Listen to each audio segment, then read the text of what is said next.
So within the context of the Greater Lights campaign, this particular evening will take place a little bit before the Lights campaign itself. So Lights starts in 2018, the one that we're currently playing.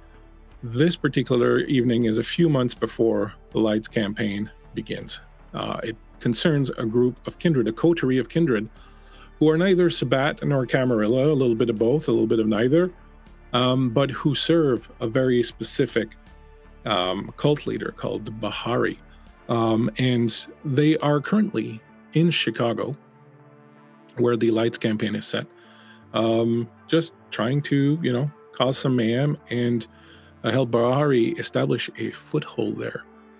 My friends, when we begin tonight, you have been summoned by Bahari, the follower of Set, who is the leader of your coterie. You know that there are others also part of her network of people. She is establishing temples throughout the Midwest.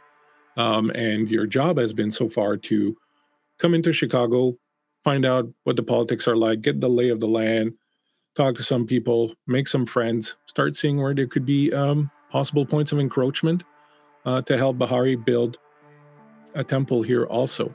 The city's got a very strange, rough past where it belonged to the Giovanni for a while, and then the Camarilla took it back, and there's never really been an opportunity for followers of Set to establish themselves. That's what Bahari is attempting to do. As the evening begins, wherever you might find yourself, and I will ask you in just a moment here, and I will give you time to prepare mentally, but I will ask you, how does each of your character prepare for the evening or start their evening? And we will also roll a die to see how much blood you have when the evening begins. So you might want to have a D10 handy for that. But you receive a message wherever you are, however you are, you receive a message from Bahari that she would like to meet you at the Skull Society Club, which is the club where she operates, out of, saying that she has a very important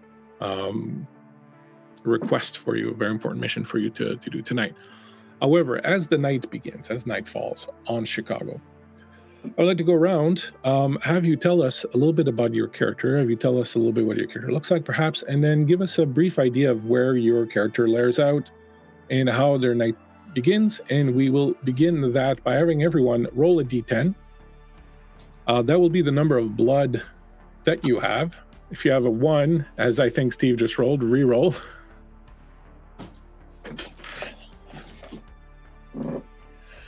That's the number of blood you have, and then we will go around, starting with the person with the most blood, who rolled the highest, to tell us a little bit about what's up with their character in this particular juncture. So, Steve, I think you got 4. Kurt, wow, you are full up, sir.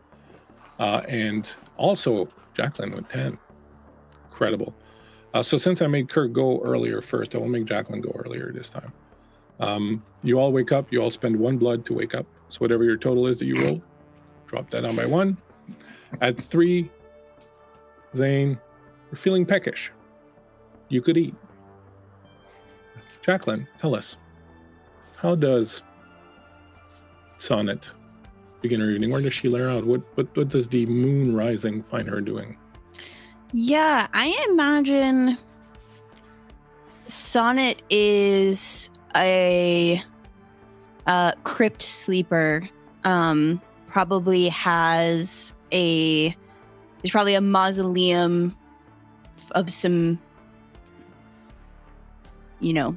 great grandchild that was erected of theirs, and is kind of sleeping among the sarcophagi, and kind of starts their day scrolling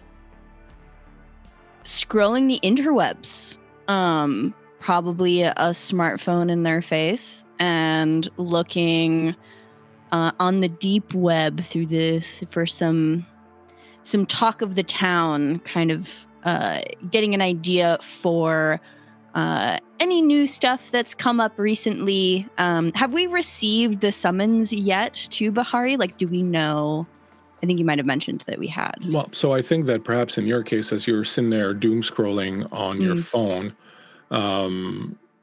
with the light turned down really low, of course, so as not to... Oh, yeah. not to get the radiation, of course. Yeah. You would receive a ding, a little text message that would pop up. That would be sent for you, basically telling you just that, to please present yourself at the Skull Club Society at your earliest convenience this evening.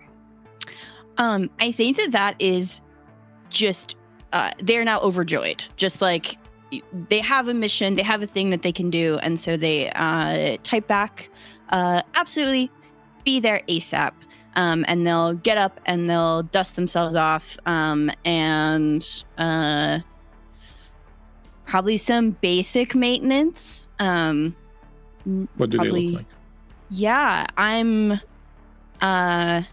imagining a mid-height vampire, very long black hair, keeps back in a ponytail, and a fairly, long coat, but not like overly dramatic about it. Has normal human clothes underneath, jeans and a nice blouse, and probably a little shaggy from sleeping in a very old sarcophagi, but kind of like brushes themselves off. A little bit of crypt dust. A little crypt dust, exactly. Probably has some mummy wrap attached to their foot, and heads off like immediately. Probably wants to be the first one there, make an impression. Oh, A+ student. Excellent. I think, Kurt, you also rolled a 10 on your blood pool. So tell us a little bit about Silver. So Silver wakes up, and the first thing he's going to do is he's going to grab his deck of cards, and he's going to take his cards, he's going to flip through them a few times, put them in his packet, and then he's immediately going to run over and grab his box. And he's going to go down, and first things first, I'm short on cash. Got to make some cash. Let's find Lady Luck, shall we, guys? And he starts doing shell game with cards outside of his apartment, right? And luring people in and whatnot, making quick cash and quick gambles and whatnot, using the subtle manipulation of his influence over what people can see and what they don't see to maybe not necessarily give them a fair deal when it comes to many of these games or whatnot.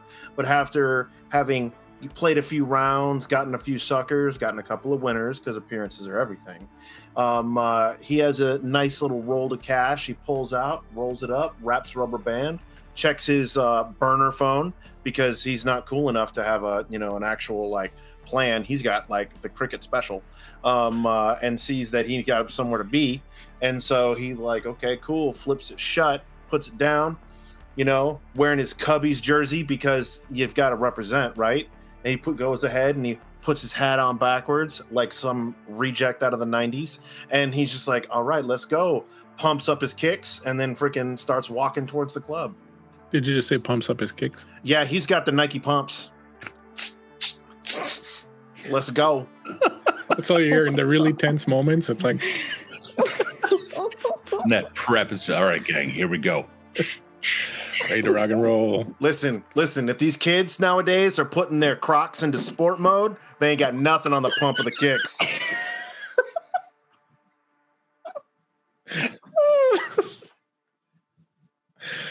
And on that note, my friends, Erin, I don't know if you heard it earlier, but did you roll a D10 to see how much blood you have? I will roll a D10. I did not succeed, so I'm gonna get a little bit hungrier. No, but what did you read? What did you roll? The dice roll just says successes or how many successes or fails. It doesn't give me a number. Oh no, the system does not work like that here. You need D10s, my dear. Yeah, you need a whole bunch of D10s. I got you. You got me covered. Okay, ready? There you got a 2. Just roll 1d10. You got an 8? All right, so that means that 2. You got a 2. All right, you are okay. I'm going to be nice and say you don't lose 1 for a week, but you are at 2 right now. When you wake up, you are like, it's really feeling like you need it. So, tell us a little bit. Actually, Steve rolled a 4, so we'll go to Steve. We'll come back with you last. So think on it. I'm going to ask you what your character is doing and how are you going to go about maybe grabbing a bite. Steve, you're also feeling a little bit peckish, but tell us a little bit what's up with Zane. I fucking hate Chicago. Last night, They thought I was an easy mark. I'm new to this fucking city. I come from the outskirts. I mean, everyone else that I'm supposed to be meeting over here, yeah, sure, they know me. A couple of other people in some places that I played, they know me, but they don't know me by name. No one here knows me by name. No one here knows me by face. But those fuckers in that alley, man, they decide to jump me. I'm not going to be making Bahari look bad or anything like that. I gave them what they deserved. I did not feed. And all I know is that right now I'm waking up amongst a whole bunch of broken crates in a fucking warehouse and I have no idea exactly where the hell I am. The sun settled.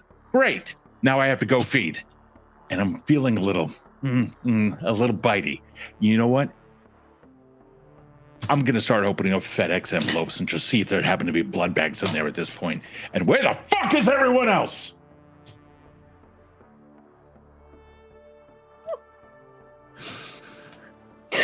Zane woke up and shows violence.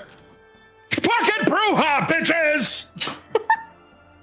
I think he just killed Miko in the production chair. Sorry, if you need a little compression, I'll put up a little something. No, it's all right. So how do you go about feeding then? I mean, if you want to kind of just kick this off with just 3 blood, that's fine by me. You're not. I'm going to need to meet up with everyone else on the coterie first.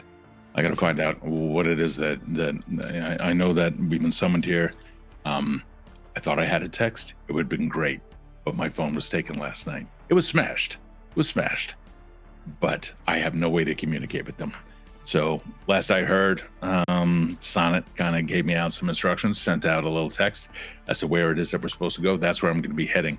And if I'm lucky, I'm just going to keep my eyes down. And I swear to God, if anybody freaking looks at me and goes, "Hey, haven't I seen you?" I'm going to punch them. I'm going to get violent. I'm going to get violent on their throat. And it's not going to be pretty. What are the cops like over here in Chicago? Oh, they're cops. Yeah. So I'm going to wait.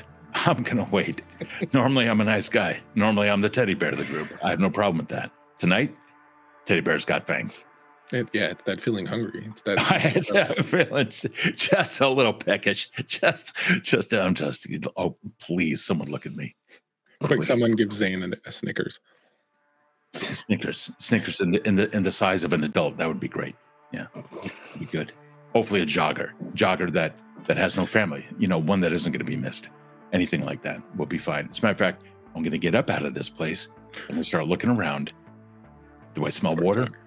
I don't know. I don't smell anything now. You know what I smell? Fucking copper. You know where it's coming from? From the blood that lives in this goddamn city. Now I gotta go find something.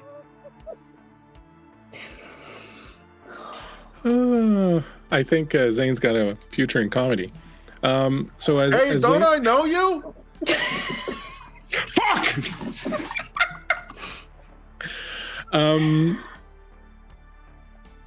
You jump the person who just yelled at you, "Hey, don't I know you?" You realize just as you're jumping him, they were talking to somebody else, but it's too late now. You've jumped him, you grabbed him, you pulled him into an alley, you've got them by the scruff. You realize they were waving at a friend across the street, but now they're looking at you like with death in their eyes. And what do you do? From across the street? No, now you've grabbed them. They were waving at someone across the street, but you thought they were talking to you and they grabbed you. You grabbed them and pulled them into the alley, and now you're in the alley with them and you're holding them up and they look at you like, ugh. And the person that they were talking to, can they see us? Well, they saw you go into the alley. Come with me. Just like go into a back. If the alley continues down the way and then let's say turns or something like that, like to go behind the building, that's where I would like to bring them. You get them there.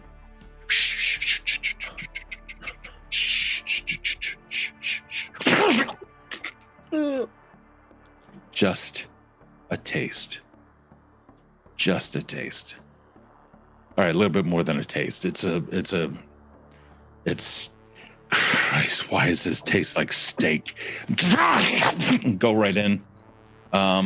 Before I begin feeling the pulse begin to slow down and the body go a little bit on the limp side, lick the wound. Put them back up. They have that vacant look of the well-abused. Go to sleep.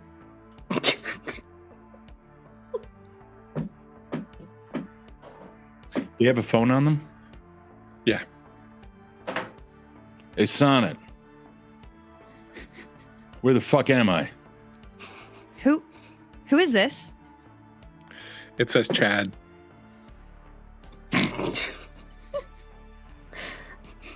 What's my intelligence? It's me. Could I get a last name, a first name, Middle name. middle name? Fuck, we're here to go meet her. You know who this is. Silver? If you confuse me with Silver, we're gonna have an issue. Shut up. Fuck, do you spell issue? Zane. Love Zane. Hugs and kisses. That motherfucker. Oh, hey, buddy. How'd you sleep? Just dot. That is not how you silence someone on chat. Oh. Listen, burner phone. What does that mean? Where are we going? Just get general location. I think Sonnet would send you a maps link. Like, just knows the moment that it's you. So you just get a link. It doesn't even have a name or anything. This isn't an address. Click on the hyperlink. It's a Nokia. What the What's a Nokia? Ask Chad. I don't know. Here. Oh. Got the address. See. Okay, cool. Just like CU, period. Speaking of Chad, hey Chad, who's in the audience right now. Thanks for dropping it. Thank you, Kinetic Fried Creature, for a whole bunch of gifted subs. Thank you, Myriad. Also, I saw Myriad gifting a sub. Thank you, Kurt, earlier for gifting some subs. If I missed anyone, I'm very sorry. Raffle Iron Chef, thank you very much for the gifted sub. I don't know if I miss anybody else gifting subs out there. It's like a party out there. I love it. Thank you so much, everyone. Little Bones, resubscribing. You know, I love you, my favorite. And yeah, everybody else who's here, Creepshow, everybody's here. Thank you so much, gang, for hanging out with us. Now that we've eaten Chad, sorry, Chad. Chad's in the chat. Now that we've eaten Chad, which, you know, is a phrase that I use way more often than you would expect, we finally come to Penance with their two blood points. By the way, Steve, you got 3 blood points out of that. Yeah. Feeling good. So, Penance, talk to me. Where you at? What's going on? What's happening?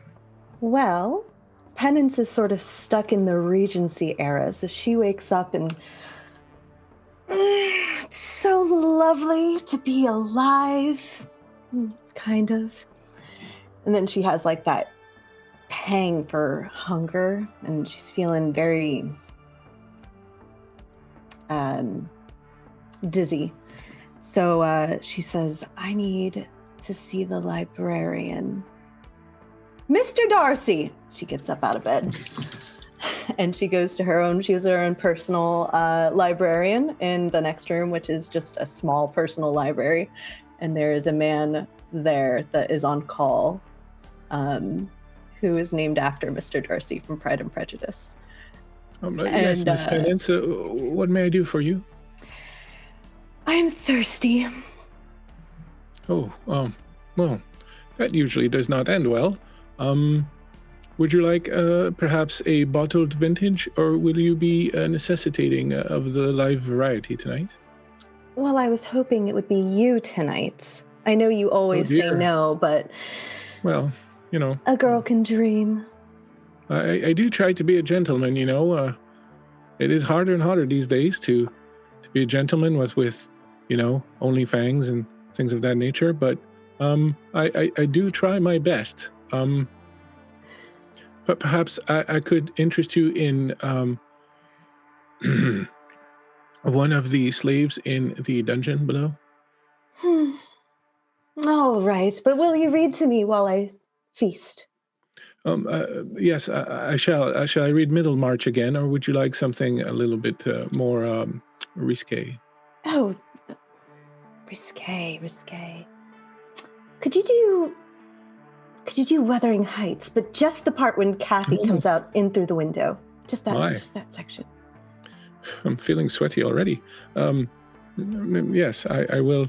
I will absolutely do this for you. Let me get the book. And he goes over and he moves the ladder and he climbs up, and there's literally like just one step, but he climbs up anyways and he grabs the book and he Slower.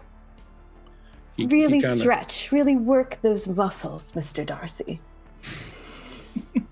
Will this be a good time for me to take off my shirt? Yes, we don't have a fountain for you to come out of, but that will do. Oh, very well then. He takes off his vest and he takes off his shirt and Yay!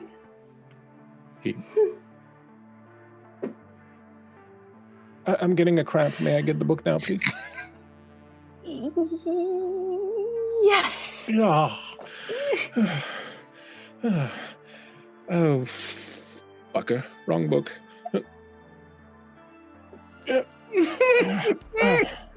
Oh, wonderful. I gotta start off those Pilates again. He comes down one step. Oh, yes, you shouldn't have stopped. It's starting to, I could see it. Your thighs are getting a little bit soft. I know, but the Taibo videotapes are getting much better reviews. According to who? This website, reddit.com or something like that. They have full of interesting information there. Well, I'm reviewing you right now, and I'm telling you your thighs are getting a little soft, so move back to the Pilates, please. Yes, ma'am, absolutely. Or buns of steel if you'd like. I don't know if I have the stamina for that. Ah, Mr. Darcy, you disappoint me. I know. All right, whoever you'd like from the myself basement. Also. Well, I'll have you read 2 chapters then to make up for it. Oh, very well. I'll just bring a little bit of water with me. I'm feeling a little hoarse. Don't take any extra time now. I don't pay you to dilly-dally. You don't pay me at all. I don't pay you at all. Yes, we've established that. It is true love, I know. Something like that. Yes, something much darker and much more horrible. And I'm bored of you. Go. Yes, absolutely. And he goes and gets a little pitcher of water and leads you downstairs, and you will be able to take a bite out of crime. So you get 4 blood points. Yeah. As you feast upon one of your kept minions, while Mr. Darcy, perched on the little stool, reads to you from Wuthering Heights, and only the good parts, the saucy parts of Wuthering Heights. Ghost stories are always smutty. Mm-hmm. I was thinking perhaps as your Embrace Night is coming up, that we might celebrate when it does arrive, and I might read you from The Monk by Matthew Lewis. And you see he's trembling a little bit when he says that. Mr. Darcy. I know it's very forward of me and very unbecoming of a gentleman, but I feel it must be done. If you are able to whip through those buns of steel VHS tapes and do all of your chores, keep this place spick and span, then we'll talk about it. You said whip. I did. I know. And maybe, as a treat, we can read a few chapters of Moby Dick. There she blows. There she blows. What a night it's been already, and it's merely 9 o'clock. I love it. I must find a divan to throw myself on right now and rest, but you have yourself a good evening. Thank you, Mr. Darcy. Miss Penance. And he kisses your hand. Oh. Man, I will check my mail, which has been handwritten at a little vanity for me, a little secretary desk by Mr. Darcy. Yeah, he transcribes all your emails. Yeah, he and your text transcribes messages. everything. He seals it with like wax, so I open everything up like it's like breaking a wax seal, and I'm just like reading like Elizabeth Bennet. So all of my stuff, it's got like little calligraphy timestamps on everything. Awesome. Finally, my education as a literature professor coming into play at the vampire table. You will read these letters, and several of them are from admirers from overseas, of course, but you do have one indicating that you should head to the club at your earliest convenience, now that you have gotten a bite. Yes, I will. I'll drive myself. I'll take my personal car, which is a little pink, fucking, what would it be? A gremlin. But no. I think you'd have a what's that British one? The vintage shit. Yeah, the Mini Cooper. Yeah, the one that looks very But you'd have like posh. an original one that's been kind of refurbished. Yeah, of course. I dig that. Absolutely. Yep. And when you put something in the tape deck, what plays? Oh, absolutely. Girls just want to have fun. This is the only tape I have, but I have like 7 of them. See, that's dedication. I like that. Girls just want to have fun. You find yourselves, all 4 of you, refreshed at a place called the Skull Club Society. No, the Skull Society Club. A sort of dark industrial gothic bar. You may take a gander over on the map to see what it looks like. You have arrived. You were there first, of course, Sonnet. But the 4 of you eventually arrive. This is a place where Kindred will hang out originally, once in a while, not originally. Kindred will hang out once in a while. But for the most part, it is not an Elysium, and it is not one of the most frequented bars. So it's a good place to kind of stay outside of Chicago's Kindred Society a little bit. You see a few people you know that you've met here before. You mingle. Eventually, the 4 of you will find yourselves sitting at one of the little booths in the corner, waiting for the arrival of Bahari. I will say that Sonnet is there first, and then I will say that possibly Silver arrives next. You walk in, Silver, and see Sonnet, as you would have expected, sitting at Bahari's booth already, just preening and waiting. Yeah, like back straight, fingers steepled, just looking very intently around. Hi! Hello! So he's like shuffling cards back and forth, like in his hands. And he like pulls a cigarette out of his ear and he and puts it in his mouth and lights it. Gotta be early for everything? Yeah, you know that's bad for you, right? I'm dead. What do I care? Yeah, but like, isn't the whole point to live forever? Last time I checked, we don't get cancer. But you could. You know, I was reading this morning on the internet that there's actually a small chance that cancers can mutate in undead folk. He's like, he pulls out a card and he goes, "Is this your card?" And he holds out the Joker and hold to her face. Oh my God, it is! Thank you so much. Yeah, that tracks. Yeah. Hey, where's our James Hatfield lookalike? I heard somebody said they might know who he is. As if summoned by your voice, Zane himself appears rounding the corner. Zane? Fuck off. Oh, you figured out how to use the link. Yeah, I figured it out. The guy had a burner phone I'm so down. proud of you. We're going to get there. Where's your phone, by the way?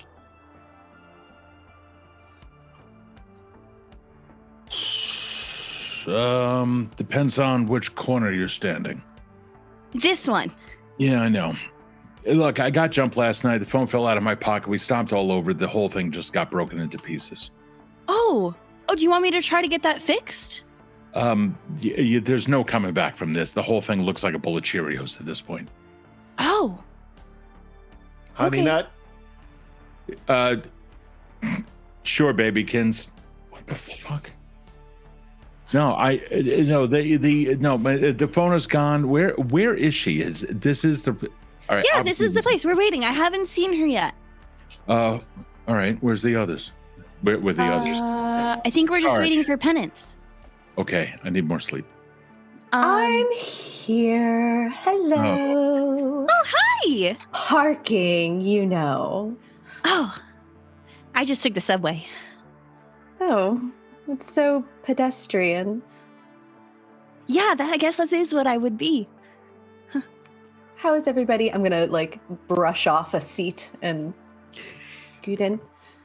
Sit down next to Silver. Just kind of slide over. Like he's just sitting there fidgeting with cards, like just looking around. You gonna deal me in? Oh yeah. What do you got? And he pulls out a 20 and slaps it down and just starts flipping cards over next to him. Yeah, what do you got? You mean I will say, Zane, that you've seen this before, and very often the 20s happen to not really be there when it comes to silver. I pull out a 20. It's one of those that are folded in half. It's just folded in half. Okay, and I put it down on the table. There you go. why is there blood on it? That's that's not the only thing on it. But go ahead. It's good. It says 20 on it. Go ahead. Has this been in your nose? What? Has this Sitting in been my in your nose? What's Yeah. the music is too friggin'. What is it? What? Huh? It, Grandpa, have you been using it for a little bit of snow candy? Look, just because I was embraced when I had a dad bod, I don't want to hear the shit. All right. Look, the 20 is good. And I put my finger directly on it so it can't unfold to unfurl the advertisement inside. Because those slick ass people that put the shit under your. Yeah. No, it's a 20 spot here. Just here. I am going to. Can I spot that this is an advertisement of some kind or no? It's on cheap ass paper. I'm sure it is. You are king. You are king of the grift. So you probably made this, in fact.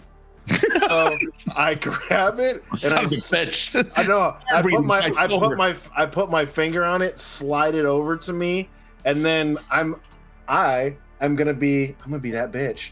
All right. I'm gonna use Fata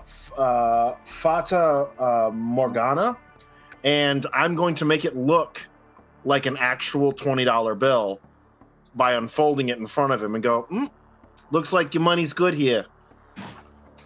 Yep, that's fine. Bitch. Yeah, go ahead, jail me in. Swear to God, if you pull that same shit that you pulled out last fucking Tuesday, I'm gonna rip your dead nuts off. Will the two of you be nice? She could be here any minute. What are you talking about? This is us being nice. Boys are always bickering. Just like, at least not tonight. We're not She bickering. could be watching. Zane, are we bickering? No, we're not. We're not bickering. You're using your bickering voice. No, we're not. He's an old man. That's just how he sounds. I read bitches about this on the everything. internet. This is called something called gas blacking, and I would like for you to stop. You heard Sonnet. You're gonna need to stop, kiddo. It's a sad day, but I'm the smartest one at the table. I'm just putting that out there, okay? Hey, You're always so mean. I read.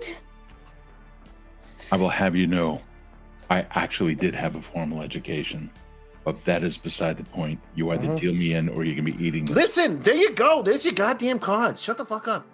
Why is it that you have a worse temper than I do? How does that work? You need to stop drinking from whoever it is that you're drinking. They have way too much coffee in their system. No, that's why I drink from them. How many you want? 1 or 2? Oh, I'm not even looking at any. Give me 2. Okay. As the cards are being dealt, Sonnet, You look up, and across the dance floor, almost as if it was choreographed by Busby Berkeley or something, the dancers all sort of move at the same time. And standing there alone, dancing in front of the DJ booth, you see Bahari, very tall, dark-skinned, shaved head, very elegant features, long golden earrings that curl a few times around the ears and come down, wearing this very just light-looking little sort of shift over her, this long kind of black, very sheer dress. She has bangles and various other jewels, rings, and so on and so forth. And she's just dancing sort of like almost as if in a trance. And then as you look upon her, she finishes turning and then looks straight into your eyes.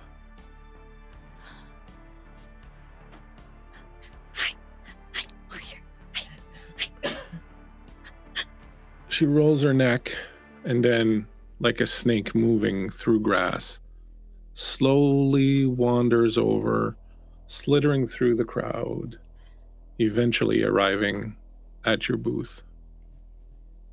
Very nice of you to join me.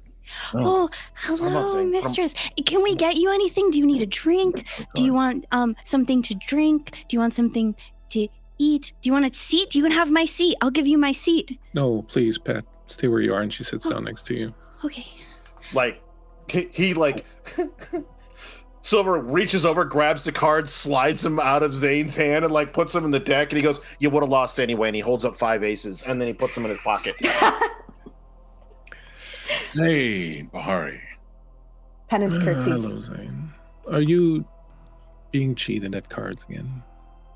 I wouldn't know. The cards aren't even in my hands anymore. Oh. It was a strong hand. I promise. It was a strong hand. Yeah. I've got a strong hand for you. Promises. How are you? Pleasure to see you tonight. Oh, quite well. Thank you very much, Zane.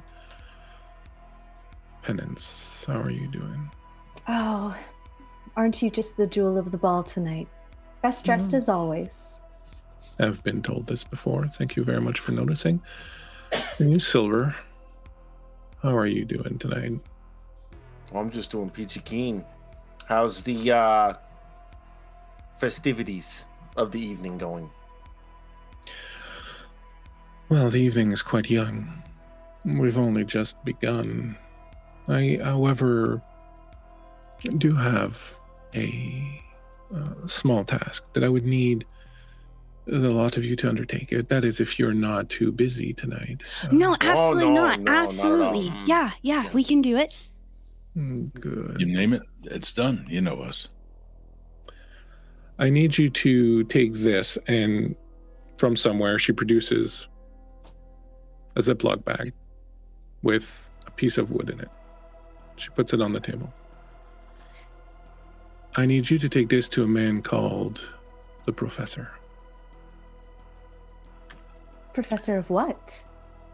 Well, that is quite the mystery. He's not telling, and no one has dared ask, but he's known as the Professor. I assume he perhaps holds some distinction from some university or other, but it is not well known.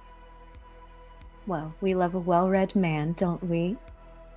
You gotta Oh, stop absolutely, begging the dear. faculty. Take it, put it back down on the table. Did you open the bag and touch the piece of wood, Zane? No. Okay. No. It's in like, you said a Ziploc, correct? Yeah, just in a little Ziploc. Yeah, no. I took a look at the piece of wood, spun it around, take a look at the underside. So it's a shard of wood, like from a bigger piece, and it looks old as fuck. Like it's like old driftwood color, kind of old, very, very, very sort of old, but and definitely a shard, like ripped out of a piece of wood. Do any of the sides of it look like it was once a surface, like a finished surface to something? Yes, it does. And as you look at it very closely, it has that unmistakable color of seeped in, almost baked in dried blood.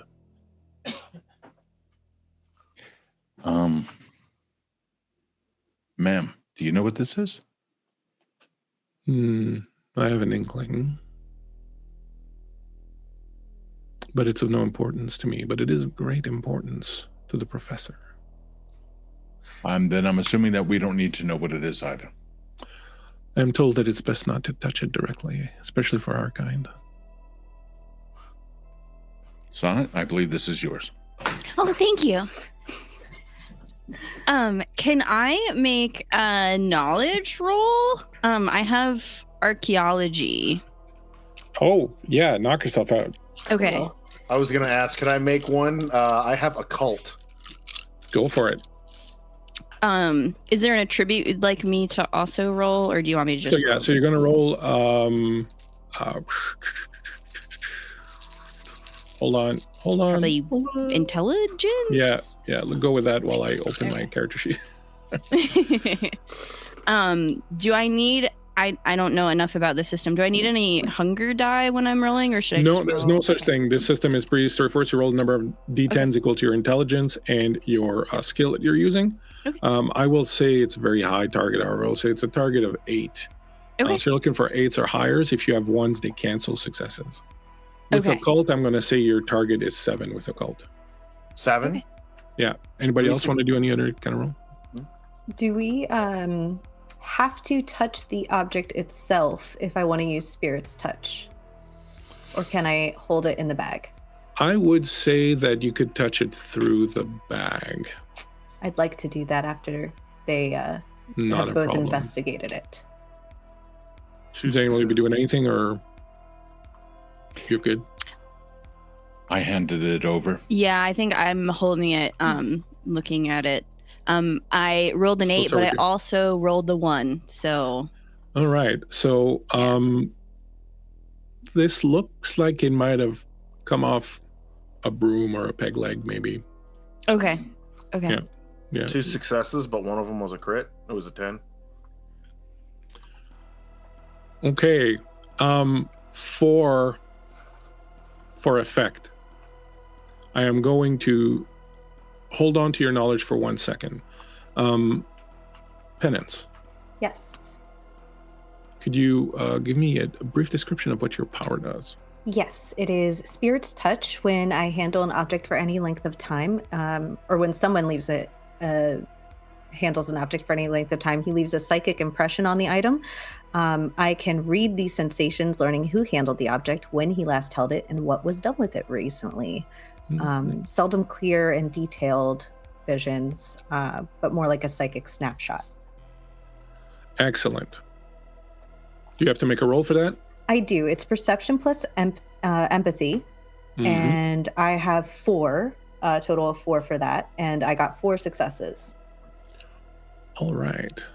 Do you need to know exactly what I did last night? Because I just touched it. Oh yeah, no, don't worry. It's coming. Don't worry. So as you focus on this thing and reach out with your extrasensory perception, your spirit's touch, and reach out to it, Zane, you're looking at this and you're putting 2 and 2 and 2 together, and you're thinking, old piece of wood, dried blood, very old, important, etc., etc. And it looks like it's rounded on a length. No, it looks like it would have been taken from like a beam or something. Or maybe a stake. The one thing, Silver, that just sort of connects with your excellent roll with your crits there. You've heard of this because you've heard that there is a high-ranking member of the Sabbat in the area who's been making noise. Someone named Cardinal Santiago, who's been making noise about something called the True Cross, which your knowledge of the occult reveals that the True Cross is supposedly a piece of wood taken from the cross where Jesus Christ died a long time ago and passed through the ages. It is rumored to have the power to burn like the sun. Penance, as you reach out with your senses, touch this thing, you get a very brief glimpse of Zane doing terrible, ugly things. But that is soon gone as you feel sunlight all just blaring down on you, your skin blistering in the heat of the sun. You feel pain coursing through your body. You feel like you have a vice around the top of your head. You feel blood running down your skin. You hear people clamoring. You hear people chanting. You look up to the sky and you feel the single most just darkest, deepest sense of abandonment you've ever felt in your life. Like it reaches right down in front of you and inside of you, and it grabs a hold of you. The rest of you look as Penance jerks back. You can see her grab at their eyes, scream as if they'd been looking straight into sunlight, screaming, grabbing at their face. Penance, you feel the sunlight that is just coming down on you. You see the golden light in front of your eyes. You feel your eyes start to burn. You feel your skin start to burn. You feel your hair, your bones start to turn into coal as you crumble. What is your nature? Masochist. My friends, as you're looking at Penance, you have this moment of, oh my God, as you see Penance reel back in the most intense pain or look of pain that Penance has ever felt, which slowly transforms into this low, guttural, deep, deep sound of satisfaction coming from Penance, like it's coming from something inside of them, this intense, erotic groan of utter orgasmic satisfaction just emanating from them.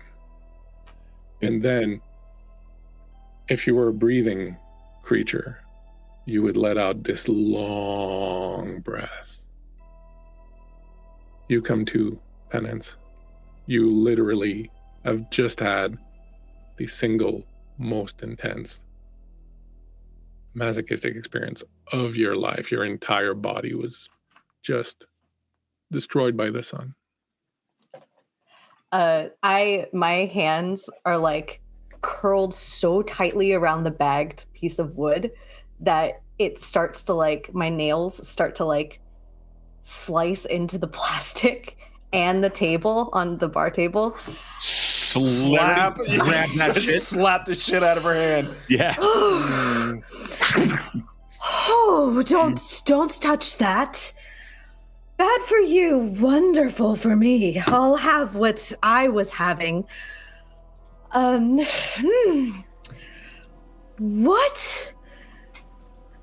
Oh. I'm pretty sure it's just a broom handle. Oh, I've had broom handles, Sonnet, and this is no broom handle. Wait, what?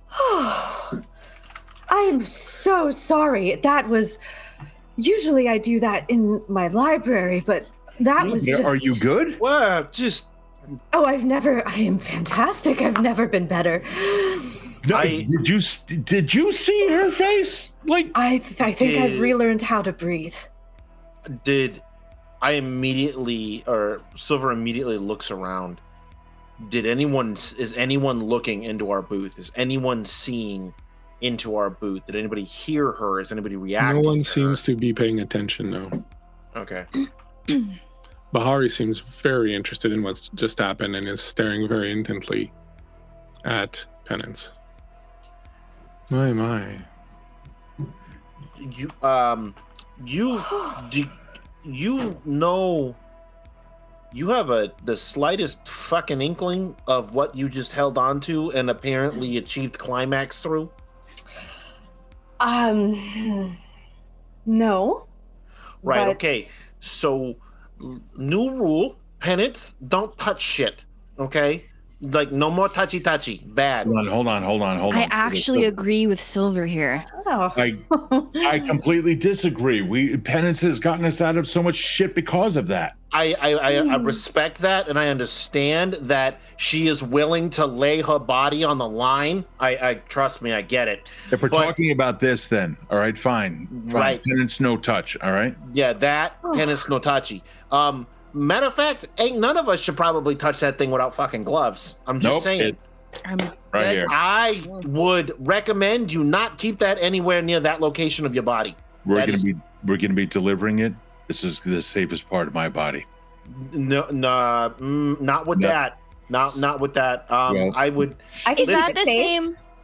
Is that the same pocket your phone was in yesterday? Jesus, no, that was in my back pocket. All right. Okay.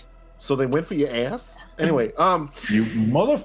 Did you all want to hear what I saw? Or Yes. You were saw just- something? Oh, I had a whole religious experience. Oh, well, tell me. Well, I'll tell you about that part later, just between us girls.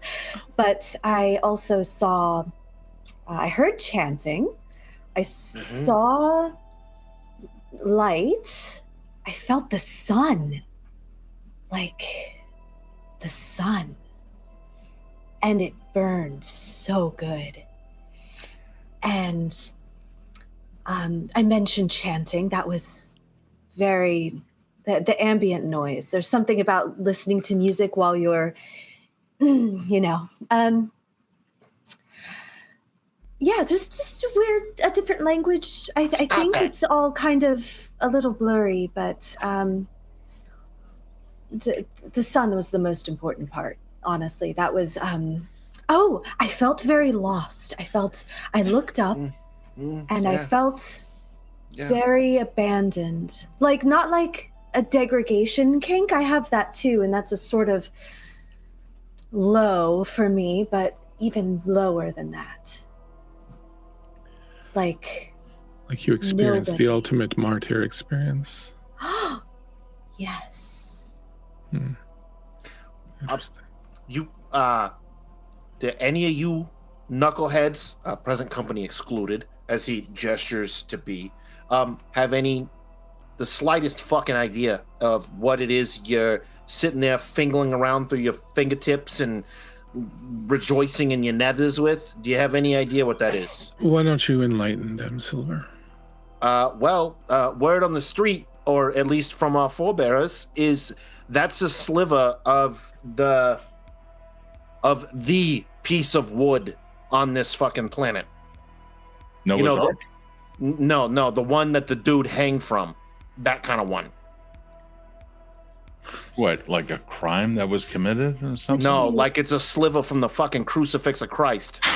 Yeah, exactly. Yeah, keep it next to your heart. Maybe next time you listen to me, wise ass. Anyway. Jesus was kinky. No, he was not. I think we're getting the wrong impression here. I don't think any of us are qualified to make that judgment. Where did he put this thing? Shut up, you. Just shut. It's not you. Not you. Question. No. Look at Penance. She's sinning and not repenting. Okay. She's going against her name. What? I didn't Excuse say a me, thing. my holy father. No. Listen. Penance. Yes. Are we looking at the big JC on this thing? Is that what the claim is? I mean, if that's what I experienced, then I would think. Didn't God abandon him on the cross? That's probably what I felt. Hold on. Let's avoid more of the godliness and more of the temporal aspect. That little son of a bitch belongs to an archbishop of the Sabbat, and last time I checked, they like to come in here and kick our asses, and I don't want that to happen again. That's a cardinal of the Sabbat, not an archbishop. And yes, he got Cardinal promoted. Santiago is very interested in this object. However, it means nothing to me. Somebody else wants it, and somebody else can deal with the cardinal. Now, sons and daughters, if you would. Penance. Yes. I'm very happy for your experience. Perhaps later at leisure we may discuss it further. I would be interested in hearing more about it, but for now, please try to focus. Of course. You will find the professor, I am told, a place called Edgewater Hospital. Now, this hospital is abandoned, disaffected. I believe John Wayne Gacy was born there. He is of some notoriety amongst the humans. And as such, the place has become a bit of a focus for people who are looking for a little bit of a thrill, people who like to approach darkness but not really live in it. The kind of people, of course, we try to give a little shove to when we can. I'm sure you can find Edgewater Hospital. I'm sure you can find your way there. Go there, bring this with you. Find the professor. When you give this to him, he will tell you where to go. You will go to this place that he will indicate to you. You will find what's there. And whatever that is, you will bring back to me. That is what I want. Is that understood? Yes, ma'am. Yes, ma'am. Absolutely. Yeah. When you're done and you've recovered whatever is in that place, bring it to my brownstone. I'll be there later. Hopefully you get this done before the sun comes up. Do not lose that piece of wood. I don't care if it was of Jesus Christ's ass or not. It's valuable to the professor, and thus I would rather see this deal go through. What are we supposed to get from him? You say it's whatever he gives us. I mean, he could give us a napkin for all we know. What are we looking for? No, he will tell you where to go, and whatever is there, when you get there, you take that and you bring that to me. All right. Don't try thinking too hard, Silver. Just obey. Yes. Sonnet, my dear.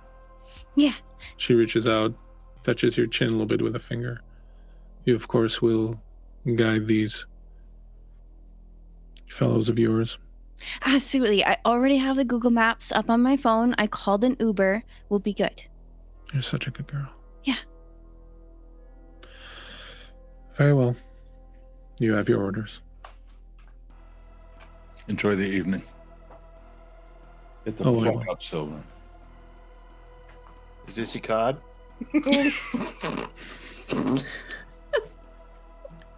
He literally hands him the jack of clubs.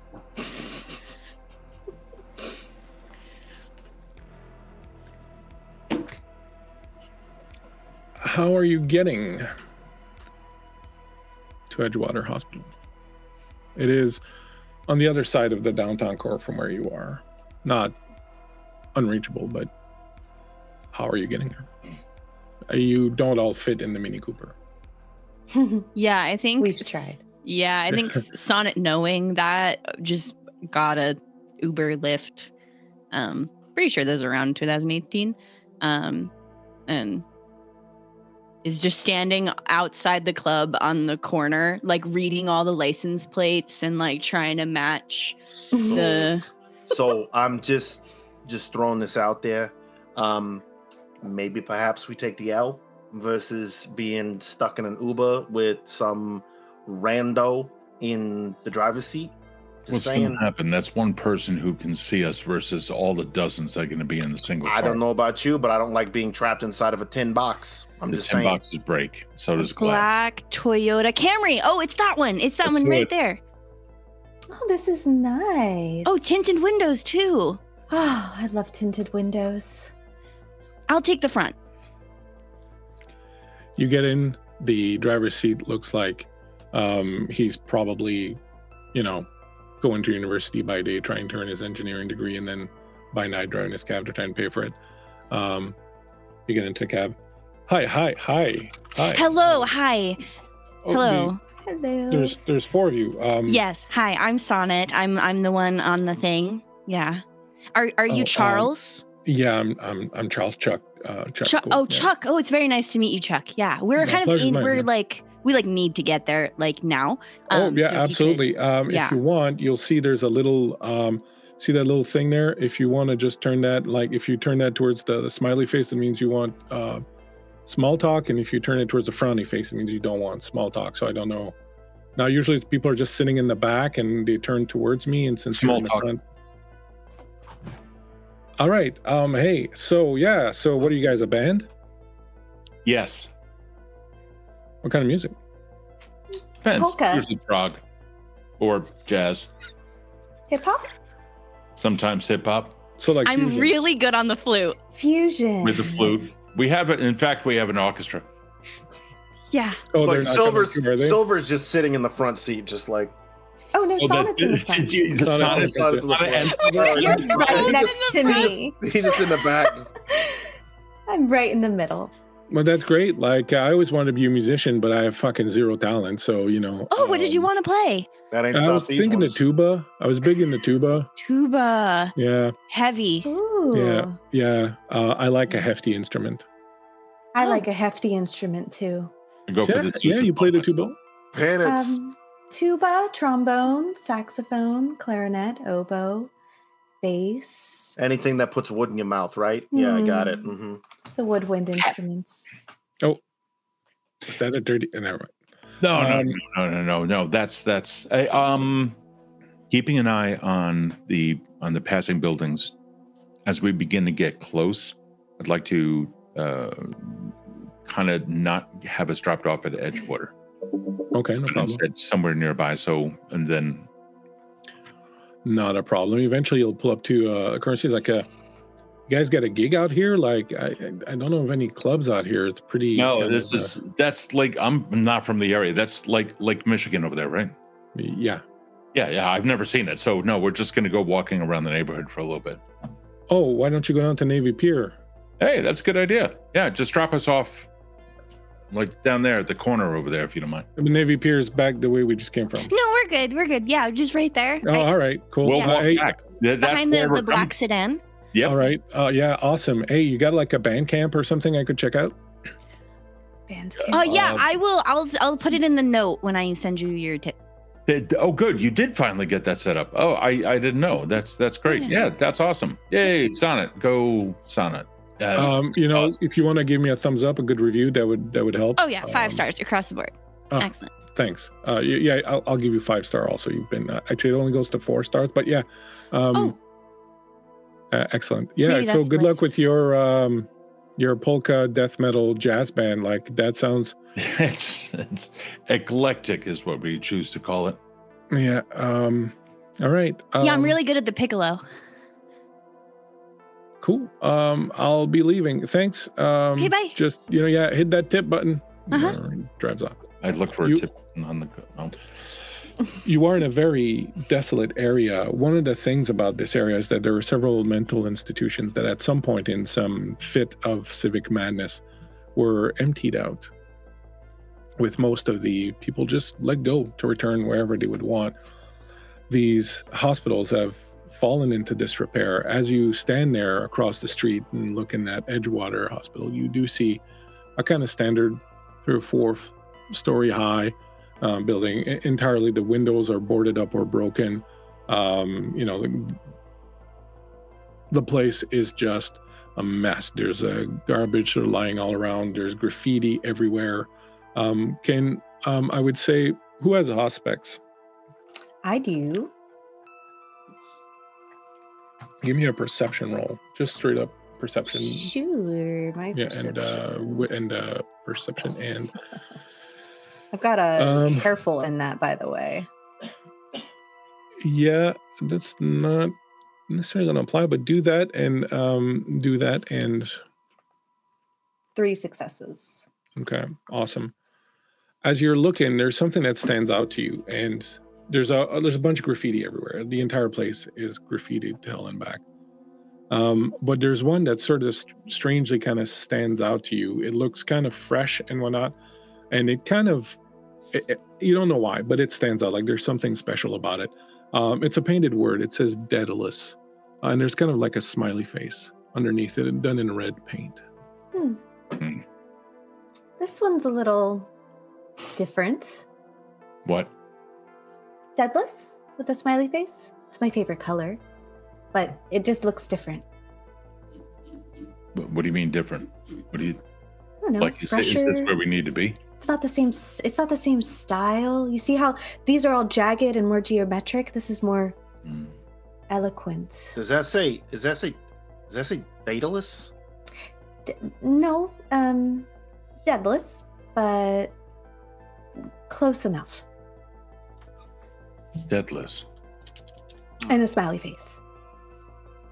Deadless. Very good. I guess this is our style. I don't know what it means though. Like where do we go? Like There's no arrow. Like live. Kind of like. I know what deadless means. I read. The front doors are wide open, broken apart. It looks like people go in and out all the time. Does the same thing apply about the read thing? Is like the person who always says they're a good person really isn't. They just say it a lot. So like every time she says, I read, is she really actually like just trying to subtly tell us she can't read? Silver, none of us are good people. I'm going to start walking up to go inside the building. I'm a fucking saint. You walk inside the building. You see the place itself very run down. You're walking on broken glass. There's grass and whatnot that started to grow out of the tiles on the floor.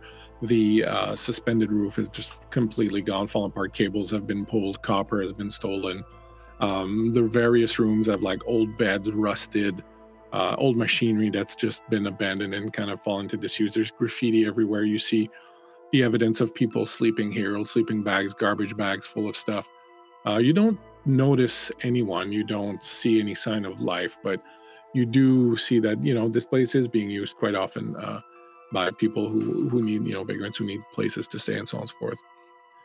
You walk through the hospital for a while.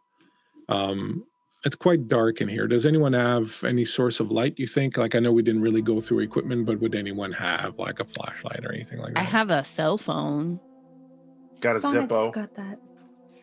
Yeah, I probably have my like phone flashlight on. I'm like standing really close to Sonnet because I do not have a phone. Hold on for a second. Do me a favor, guys. Hold on. You keep going. I'm going to go ahead. You go ahead. Yeah, just by about 10 or 15 feet. Just more to the point, looking at any doors, looking in before they come by. I don't want them hurt.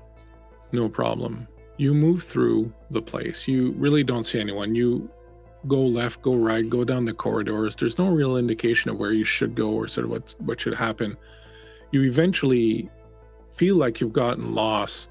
You're trying to find a way back, and this was a hospital, so there's like on the floor there's colored lines, right? So if you want to go to this department, you follow the yellow line. If you want to go to this department, you would follow the blue line, etc., etc. But they really don't seem to match up to where they're supposed to go. Like they double back, they do all sorts of stuff. You're walking around and walking around and walking around. It's been like a good 30 minutes, 40 minutes. You're just walking around and you keep seeing that front desk. Every time you come back around, you haven't seen any stairs that go up or any stairs that go down or anything like that. And I'm going to say that after about 30, 40 minutes, you're pretty certain you've been everywhere in this freaking place. You've not seen a set of stairs. You've not seen the door again. You are just like fucking lost. How much in disarray are the halls? Is there trash that is piled up, dust that Yep. got off to the side? Assuming that that's the case, look down any particular path in any particular corridor that has been created more there than in others. So that's a pretty good idea. So go ahead and give me an investigation and a perception roll. Sure. For investigation. Yeah, anyone with occult can do an intelligence and occult roll. Oh, and you have aspects, right, Penance? Mm-hmm. So you can go ahead and give me a perception and alertness roll. Okay. It's 8. So I only have 2 dice in my pool. I rolled a 10 and a 2. Wow, very good. I rolled the occult and intelligence. Mhm. 2 10s, a 9, and an 8. Excellent. I got 6. I got 6 successes out of 8. Okay. I would like to try and push a little bit. Okay. Silver's kind of feeling that the way that they've been walking around a lot, right? That he may unknowingly recognize what's going on as if we're walking in circles due to it being an illusion. And he would like to try and use chemistry to push through that illusion to attempt to break it. Okay, go ahead and give me that wits this time in a occult roll. All right. I'll get to all your rolls in a second. Difficulty? Your difficulty will be, I will say, 6. 2 successes. Okay. Okay. So as you all reach out with your various skills and abilities and start trying to kind of make sense of what's going on, Zane, you start recognizing patterns. Now, they're not, I know what you were asking, like, does this look like there would be people that walk here more often? That's not what you recognize. You start recognizing patterns in some of the trash and how it's like 2 small things, a big thing, 2 blue things, a green thing, as you're kind of investigating. And it doesn't make sense to you. You didn't have enough successes to break the code, but you realize that there's a code there. Okay, thank you. So it's not the same 2 green, 1 blue, and therefore I'm just going in a loop and always seeing the same thing. I'm seeing 2 green items, 1 or whatever it is, in different places. Like first it's over here, then it's over there, or what have you. Okay. Yeah. Let me go through. Hold on, think on it. I'll go through the others, and then you can all kind of pool your information. In the case of your occult roll, Sonnet, you get the feeling as this is going on that there is something at play. You are a follower of Set. You recognize the ability to obfuscate, to hide, to manipulate things, to make things appear a certain way. And I'm not talking in a sense that Kurt was asking about on the level of illusion. You know that sometimes, even when you get someone who says they don't want to do something, if you talk to them long enough, if you get to know them, you will be able to get inside their heads, and then by using their own logic against them, their own thoughts, their own ideas, you can usually manipulate them into, and that's kind of what you feel is going on. Something is manipulating you into seeing what they want you to see. The closest you have come to that feeling has been when encountering Malkavians and their ability to cause dementation in people. What were you doing, Penance? I was standing very close to Sonnet and kind of just looking around, maybe more distracted and trying to decipher the graffiti, thinking there's another message. As you reach out with that, you feel that there's something hidden, like there is something you're not seeing, like there is a veil that's been put in front of you as you are used to seeing beyond. And I will say with your successes that you start to use your enhanced senses. You turn on your aspects, you start looking around.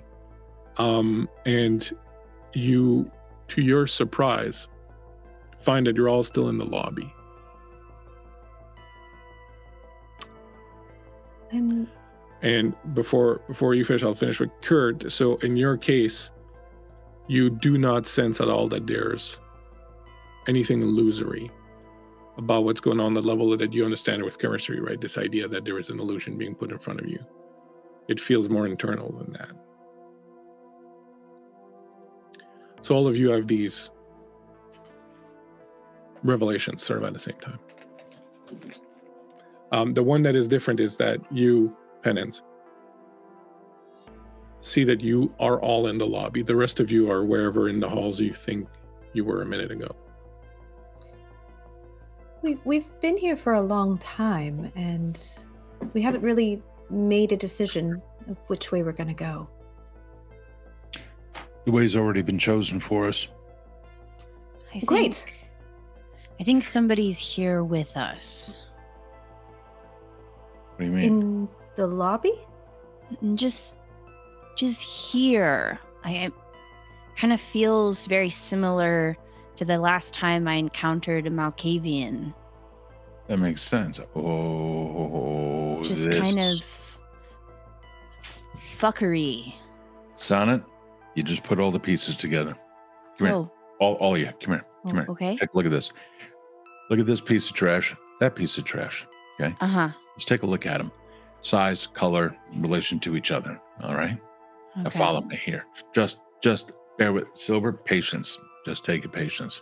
Follow me around.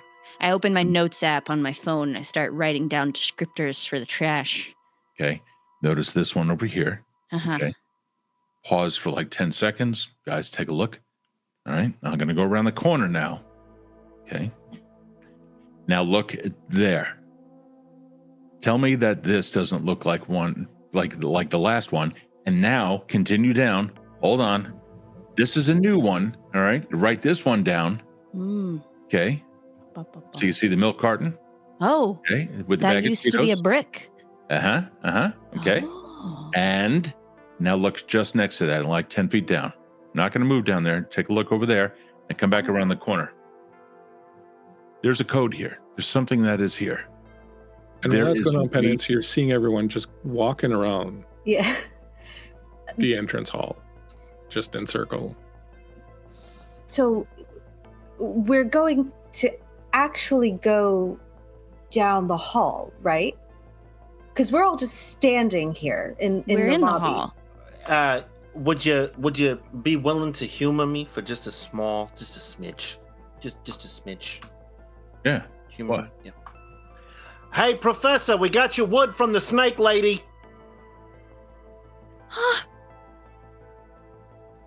I mean, it might have worked. I mean, the nut jobs are nut jobs. They'll come out of the woodworks for anything. Hey. Well, that's not a very nice word to say. Somebody else's haven, not ours, buddy. So let's explore this haven, right? We should go forward. We're still in reception. No, we're in the hallway. Zane, Right, because right there's...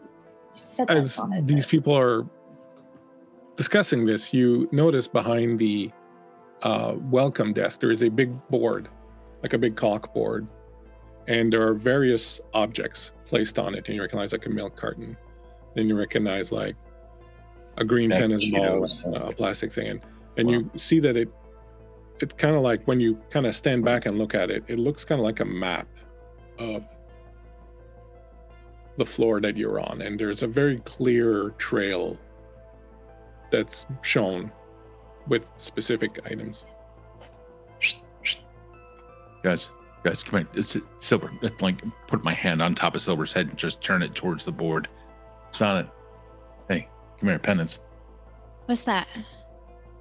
What's that object right there up on the board? It's a milk carton. Yep, and right next to it? A dead rat. Okay, that's one pattern. Yes. All right. Now look down here. Milk carton and bag of Cheetos. Okay. Oh. 2 blues, 1 green over here. Now, hold on. Step back. Now look at the entirety of it. Unfocus. I cannot believe that I'm doing this. Unfocus just for a second. Take a look at the shapes in the negative space. Tell me that this thing isn't a friggin' floor plan. Is this one of those things where if we're supposed to stare real hard and then like a sailboat will pop out at us? If it does, it wouldn't surprise me. I think this looks like my mom. Now that you mention it, when you stare at it real hard, you see a kind of pattern emerge in it. And it's more than just the idea of, the negative space, like you said, looking like the floor plan and all that. It really, when you stand back and look at it, it looks like, one of those mazes that you get like in where you have to use the pencil and kind of, Yeah. you really see that there's kind of a maze design to all these objects. So it's not like the corridors that go perpendicular and cut across. It's all these weird dead ends, these weird circling backs, but now that you're looking at it, you can see a clear path through. But one of you stay here and go to the beginning of the corridor. What's this corridor goes down and then over to the left. Is there anything on the board that kind of corresponds to that? Now that you know the code, you can start seeing that pattern emerge. You feel like when you've had a headache for a while, sometimes you have a headache and then you realize you've had this headache for a while, but you didn't realize it was there. And then you're like, oh, that's right. Right. And then it's starting to fade away. You feel like something that was tightening around a vice around your head that's kind of letting go. All right. You see a clear path forward.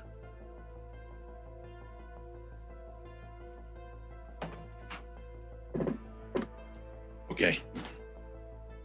Alrighty. The three of you. I may be nuts here, but this is all making sense. Look down the corridor. We're going to end up turning left.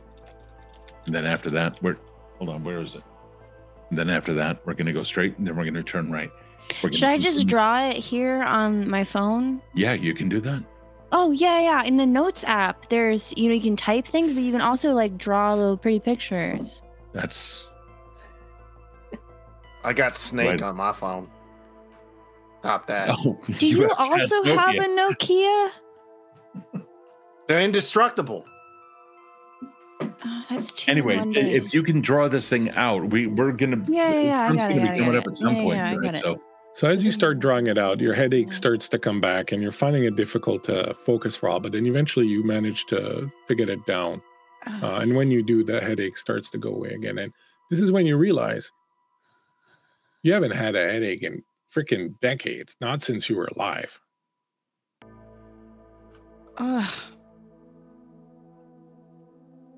What's wrong? I feel very human right now. Well, that's I'm wonderful. so sorry. No, that's not good. Human is as human does. Did anyone else have a headache? Yeah, but I just kind of get that whenever I'm around It's the Zane. cigarettes, Silver. No, it is not the cigarettes. It is not the cigarettes. Trust me, it's not the cigarettes. Silver, for once, will you accept this reality? Listen, brother, I've never once said that there isn't strength in ignorance. And apparently, you know what? A broken watch is right twice a day. So let's go.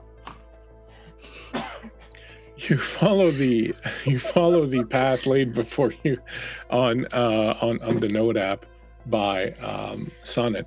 You eventually find yourselves going down a long corridor. All the doors are closed and barred, and there's just a door at the other end with an exit sign on. And you see that smiley face that you've seen outside painted in red, painted on it. The smiley face. You approach it, and the door, the fire escape door opens, and there's a stairwell there that goes down. And you go down into that stairwell. And as you reach the bottom of the stairwell, you start hearing music playing. What is that? Sorry, go ahead. Oh, yeah, okay. I just thought you were going to say something. Is it polka death metal? No, it sounds like big band.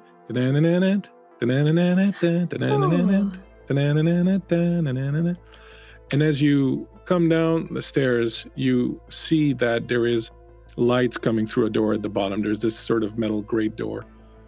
You can look at the map on the owlbear if you want to get an idea what you're looking at. You turn around and you see past the metal grate doors this whole setup with computers, monitor screens, surgical tables, a crafting bench, just like a whole, basically like workspace of just about every kind of types of tools and whatnot that you could want.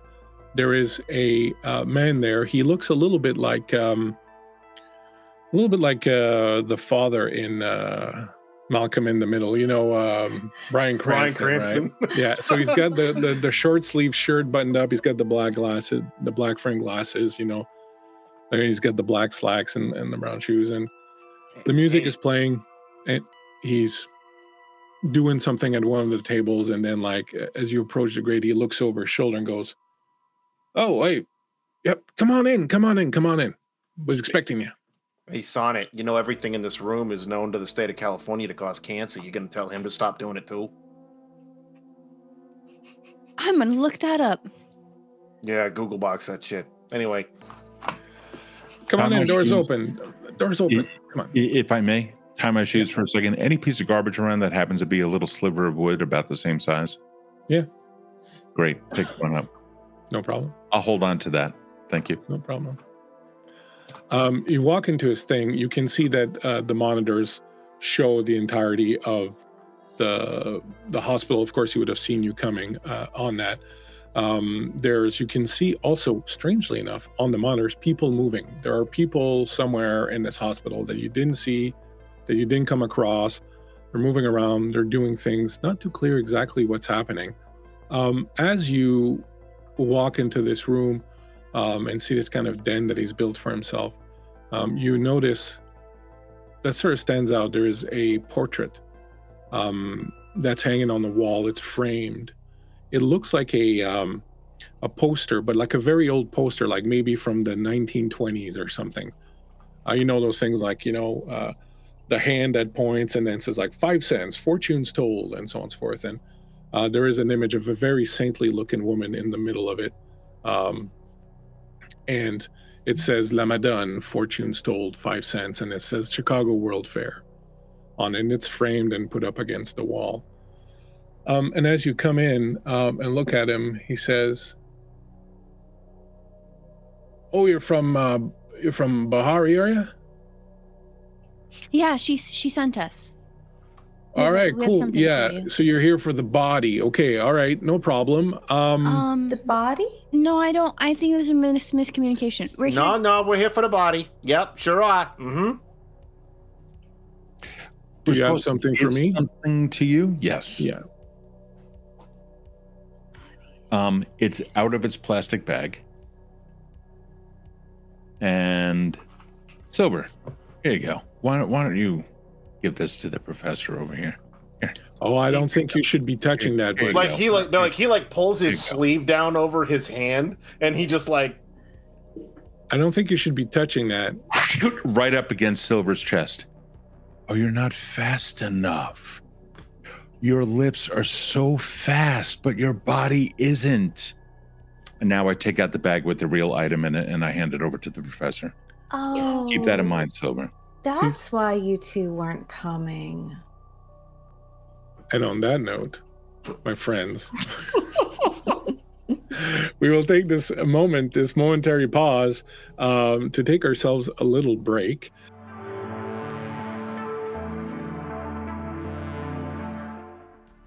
Back here, you are in the bowels of the Edgewater Hospital.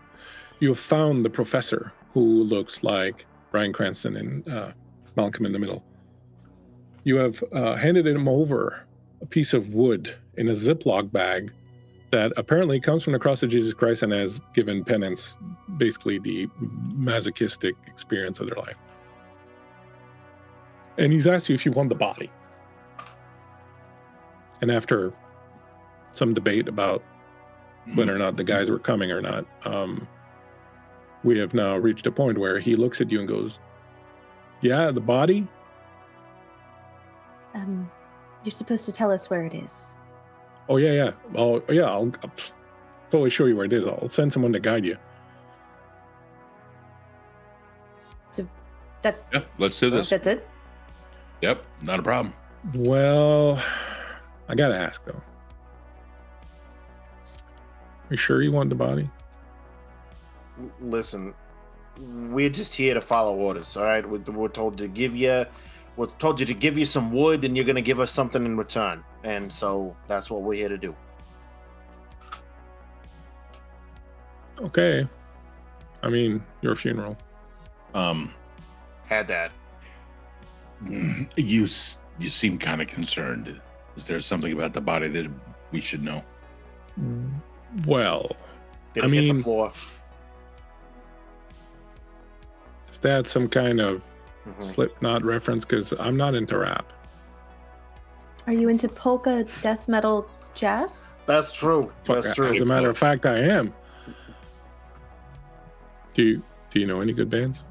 You're Look, looking at never one. mind. Yes. You're looking That's at 'em. besides the point. Every Tuesday night at the Y. Come check us out. Yeah, I play the bassoon. I thought it was the piccolo. Hey, you Body. people are very strange, and you're kind of freaking me out a little bit here. So could we? You're the one with a Dialed- body. Yeah, but like dial the crazy down a notch. Why don't we want the body? Am I supposed to be offended by that? No. Well, I don't know if you want the body or not. I'm just saying, are you sure you want it? I mean, it's in torpor right now. So risk, I would say, is minimal, maybe 30%. Do you happen to have a body bag? We don't want to carry this thing out into the city. This is a mental hospital. Of course, we got body bags. Perfect. Let's put it in there. Do you have a gurney? See question A. Exactly. You set us up with the equipment, then we'll roll it out of here. I'm just saying, though, that like if she wakes up, How is she going to wake up?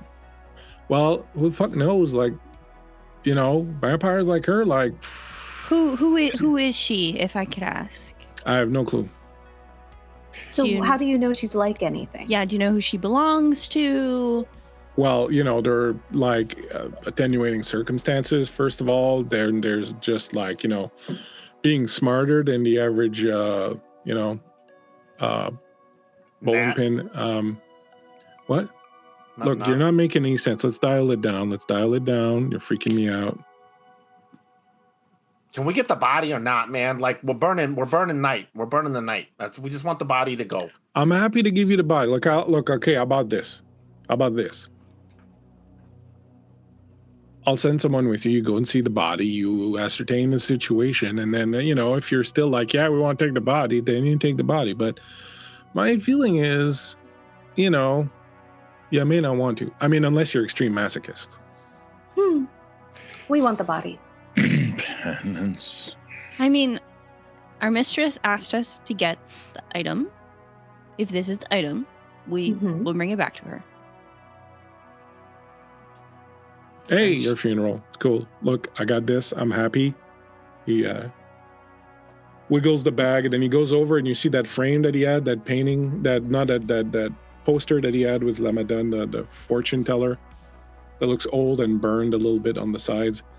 He goes, and you realize that underneath it is kind of like a shrine. There are all these different items. There's like an old Bible. There's a few other things, and he takes the piece of wood, and he very gently places it kind of on the mantelpiece below the portings. Look.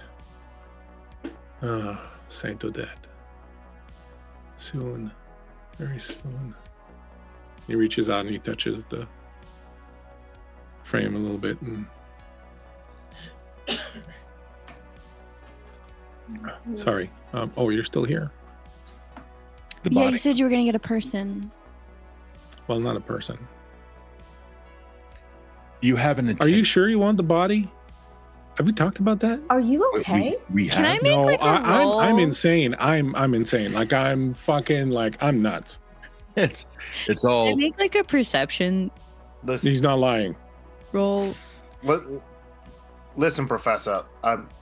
Yes, I am a professor. That's correct. Would you like to know professor of what? Yes. I am a assholes and professor of elbows? anthropology. That makes Ooh. sense. Yeah. Yes, it's I always for a the long fucking- time worked at the University of Chicago until the whole fire at the orphanage thing, which kind of tainted my reputation a little bit. But I was once one of the academic luminaries of the city. I've never heard of you. That's because I've changed my name. What was your name? Well, I'm not going to tell you that I changed it, ergo I don't want people to know what it is. Oh, of course. Yeah. Very Well, Your name's Penance, right? Yes. Yeah, no, I don't know you either. Is that like Probably. your birth name, or is that like your nom de plume? I don't remember. Is that your name or is that like what you do? Oh, I don't do that. Oh. Well then, to each his own. Sure. Are you sure you want the body? Turn around with my back to the professor, start walking towards Sonnet, and just go and ask. Can you ask if she wants the body? Yeah, I'll text Bahari and just Yeah, say, it's not gonna work. I've shut all that stuff down around here. Like I don't need people like these things give you brain cancer. Yes, we would like to see the body first. If you need to make a phone call, I got a phone right there, and you see there's a payphone on the wall. You're gonna need a quarter. Do you have any change? No. Silver has a $20 bill. There. Yeah, no. I got like I got a 10, I think, and a couple ones. This one's kind of sticky. I have no clue where it's been. Oh. For the love of Cain, you damn plebeians. Anyway, and he goes over and he like pulls out a sack of quarters. None of y'all had to feed the fucking meter. That's your problem. That's your problem with your fucking Ubers and shit. Yeah. You're never having to feed the fucking meter. Yeah, take that out.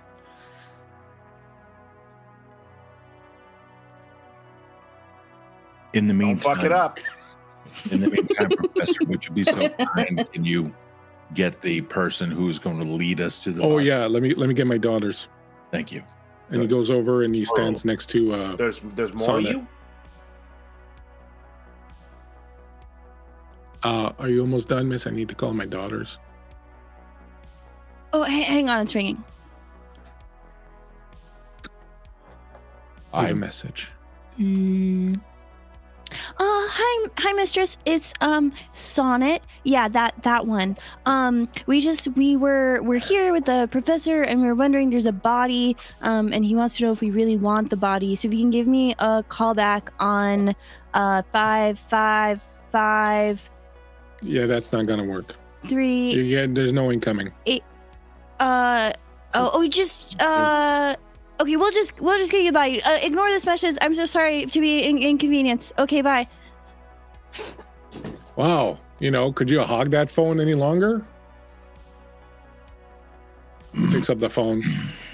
Backs up a couple steps in death glare. Hi, Knight. Oh, sorry, Mayor. Yeah. Hey, could you come down? I got a couple here who want to, and he looks over his shoulder at you. What? So creative. There's a couple who want to go down and see the body. Yeah, can you come down? Well, why? Why did he start whispering? He comes back to you and goes, oh, hey. We've been here the whole time. Did you pick I the know, names I'm of your not daughters? insane. Jeez. Just because I'm a Malkavian doesn't mean I'm fucked up. Look, are you sure you want the body? We would like to see the body first, and then... It's an open casket, right? Just making sure. Oh, you're not like here to do strange things to the body. No, Okay. we are. All right, cool. No, I figured I'd ask. I mean, I'm not going to kink shame anyone, but I'm just like, there was I a feel like Ventru you here a kind of couple of are weeks. just a little bit. No, not really. There's a Ventru here last week. And he got a little freaky and I got a little uncomfortable. And, Who was the What was Ventru? his name? Yeah, good question, Silver. but I don't think I'm,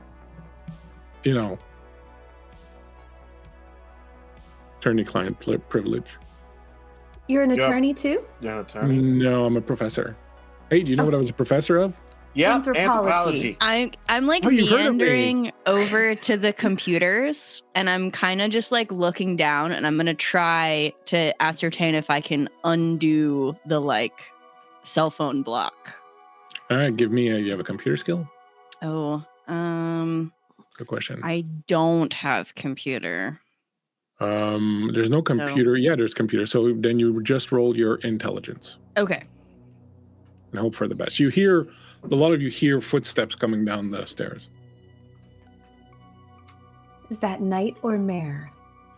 Oh, probably both. I think that's so clever. I know. I mean, they're not really my daughters. They're not even my child, or I didn't embrace them or anything. They're kind of like, we've been through a lot together. And I feel really like a sense of kinship, paternal even towards them. So, and not like in a kinky way, just really like straight Trauma up, like, bonded? Yeah, you. I've been there. Yeah, you look It's like you're very intense. traumatized. Yes, I am. Do you want to talk about it? Like, I mean, my minor was in psychology. My minor was in psychology. Oh. Well, together we have almost a major. We should be able to figure out what's wrong with you. I mean, I know about this stuff, guys. But We'll talk. yeah, come back and see me. Hey, look, I'll tell you what. Next time you come back here, you're going to be able to find your way down here, no problem.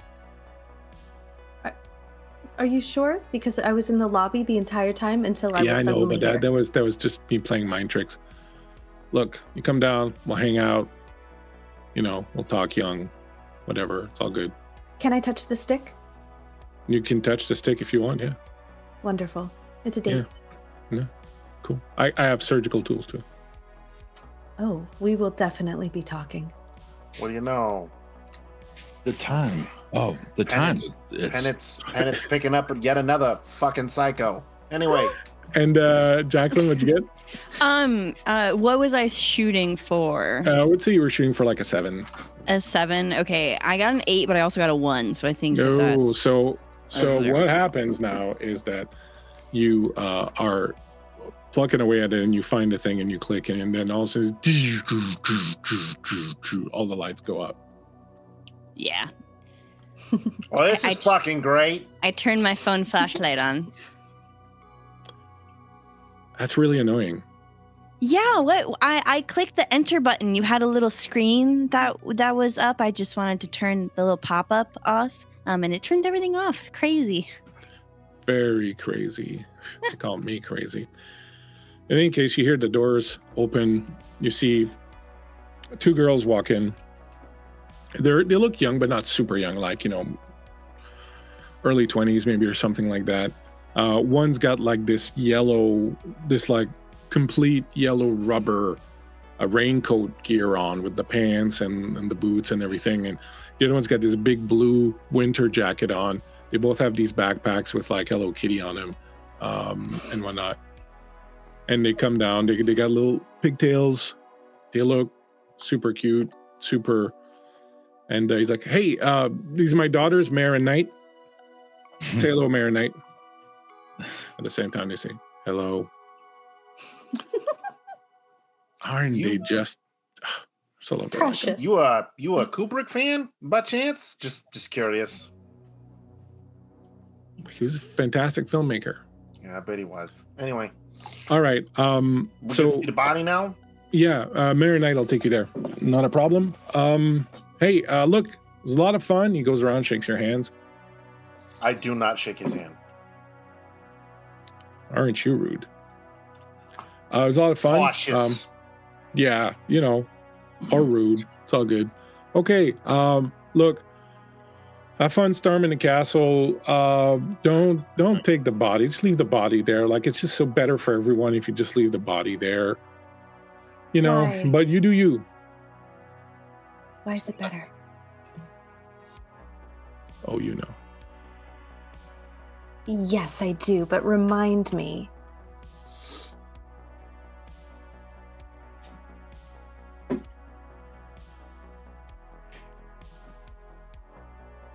Are you sure you want to take the body? I think so, but then again, I'm having this kind of, maybe I don't want to. You It's know kind of what I like mean? when God sends you a sign, right? And he says, look, Yes. I'm going to put this tree out in front of your house, right? Mhm, And mhm. this tree is going to have beautiful, round, plump, juicy red apples on it, right? Yes. And then he looks at you dead in the fucking eyes and he says, you can do anything you want.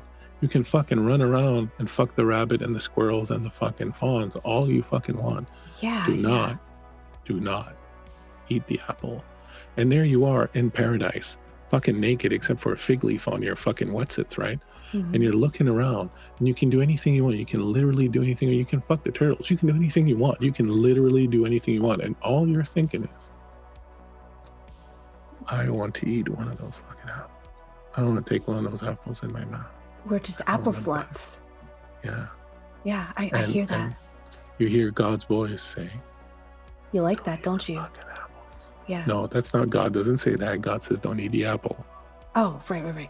Yeah, the other one says, you like it, right? You like that, So, yeah. Mm-hmm. I'm just saying, it's kind of like that. So, Body's you do apple. you. Yeah, Body's you do the you. apple. Okay. Yeah. Okay.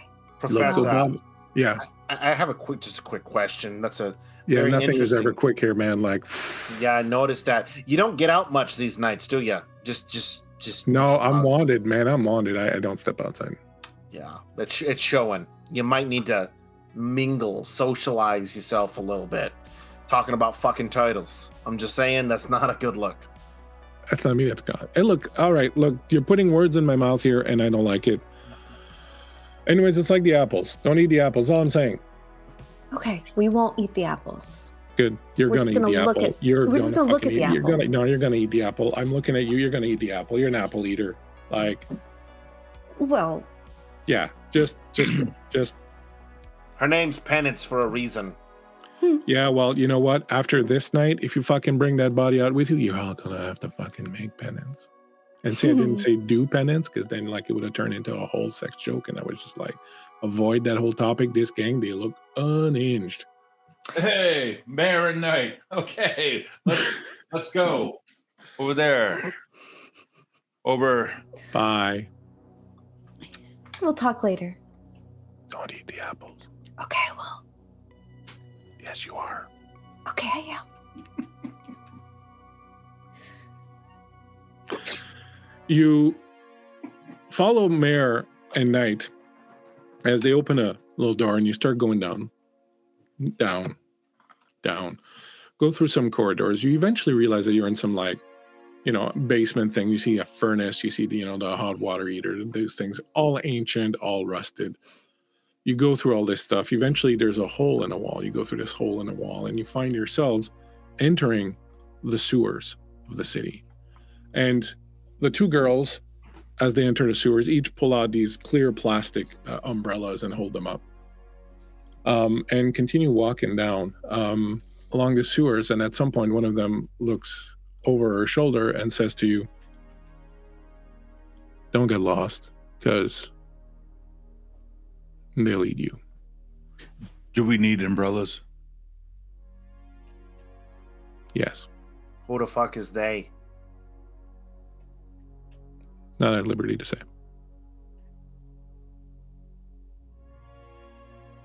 Okay. God, won't I get hate lost. dealing with the fucking crazies. My It's a little friends, fun. you walk further and further into these tunnels, further and further down into these sewers. Finger on the wall. Just a little bit of strength behind it. Just not using my nail. Don't want to make any noise. Just using the tip of my finger as much as I can. Just a little bit of potence behind it, if I may. Just to make a little bit of an indent in the rock. You absolutely can do that. As you walk along and do that, you realize that other people have done that before you. I put my finger into the groove that the others have created. Is it about the same size? No, very different. Someone probably about twice your size. Is the hallway smaller? No.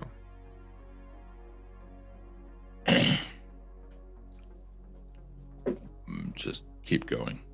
Zane, I just Yeah. You we I'm may sorry. be immortal beings, sent to live out the ages, but even there are just some things I wouldn't touch. I'm just putting that out there. The We- walls. We cross a Christ that we can handle. Concrete. Yep, gotcha. Have you It seen can what give you lives in- cancer. Oh, Jesus Christ. I read about this fungus that can grow in the sewers. Hey, girls with the pigtails leaving us now. The ones with the umbrellas under the ground. We gotta go. Oh. Out of this place, please. Please. Would you like us to lead you out? To the body first, please. With a gurney and a body bag. No one mentioned anything about a gurney and a body bag. We mentioned it to the professor.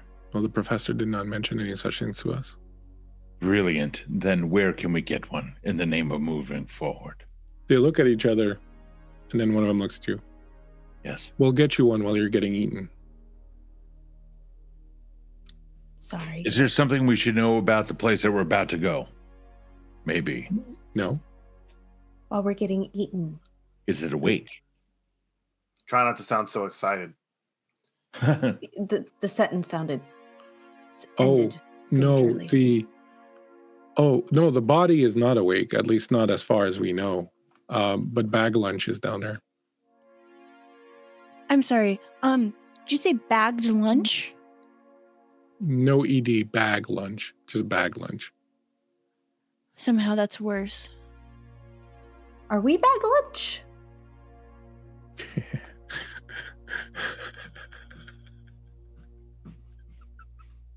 Is it this way, girls? Is it this way? Because this night is getting beyond fucking weird. And I'm just ready to go. I'm supposed to be dealing cards. And tonight, I'm the one who gets to be the sane one. And I'm not about it. And it feels very paradoxical for myself this evening. So let's just keep going and get to this fucking body. How does it feel to be a master of illusion yet not see the realities? I see plenty of reality. Oh, good for you. Trust me. This way. They keep leading you down. Eventually, you get into a tunnel where there's just the one tunnel and there's no more branches, and you can see ahead kind of a doorway, and like it opens up into a bigger space, and there's light coming from it. And you hear coming from that area, whatever ahead of you, you hear, I swore I put them here. I don't know where they've gone. They're always disappearing on me. It kind of reminds me of old seven-eyed Pete, right? He had that. Yeah, you remember, right? Yeah, he had that wooden eye, right? And like it would roll on the floor all the time, and you'd be like, oh, where's my eye? And then you'd like be looking for it, and you'd step on it, and you roll, and you'd fall down, and almost break it. That exactly like yeah.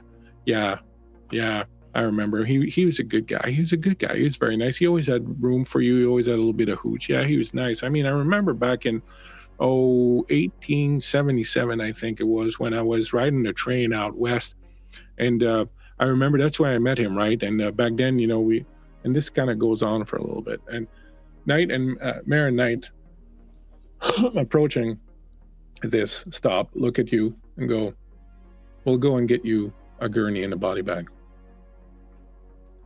Thank you very much. While you're being eaten. They turn around and they leave. Okay. I don't like the way they say that. All right. Well, Like I get that tingle down my spine. yeah. Usually I like that, but not now. That's It's too creepy. bad.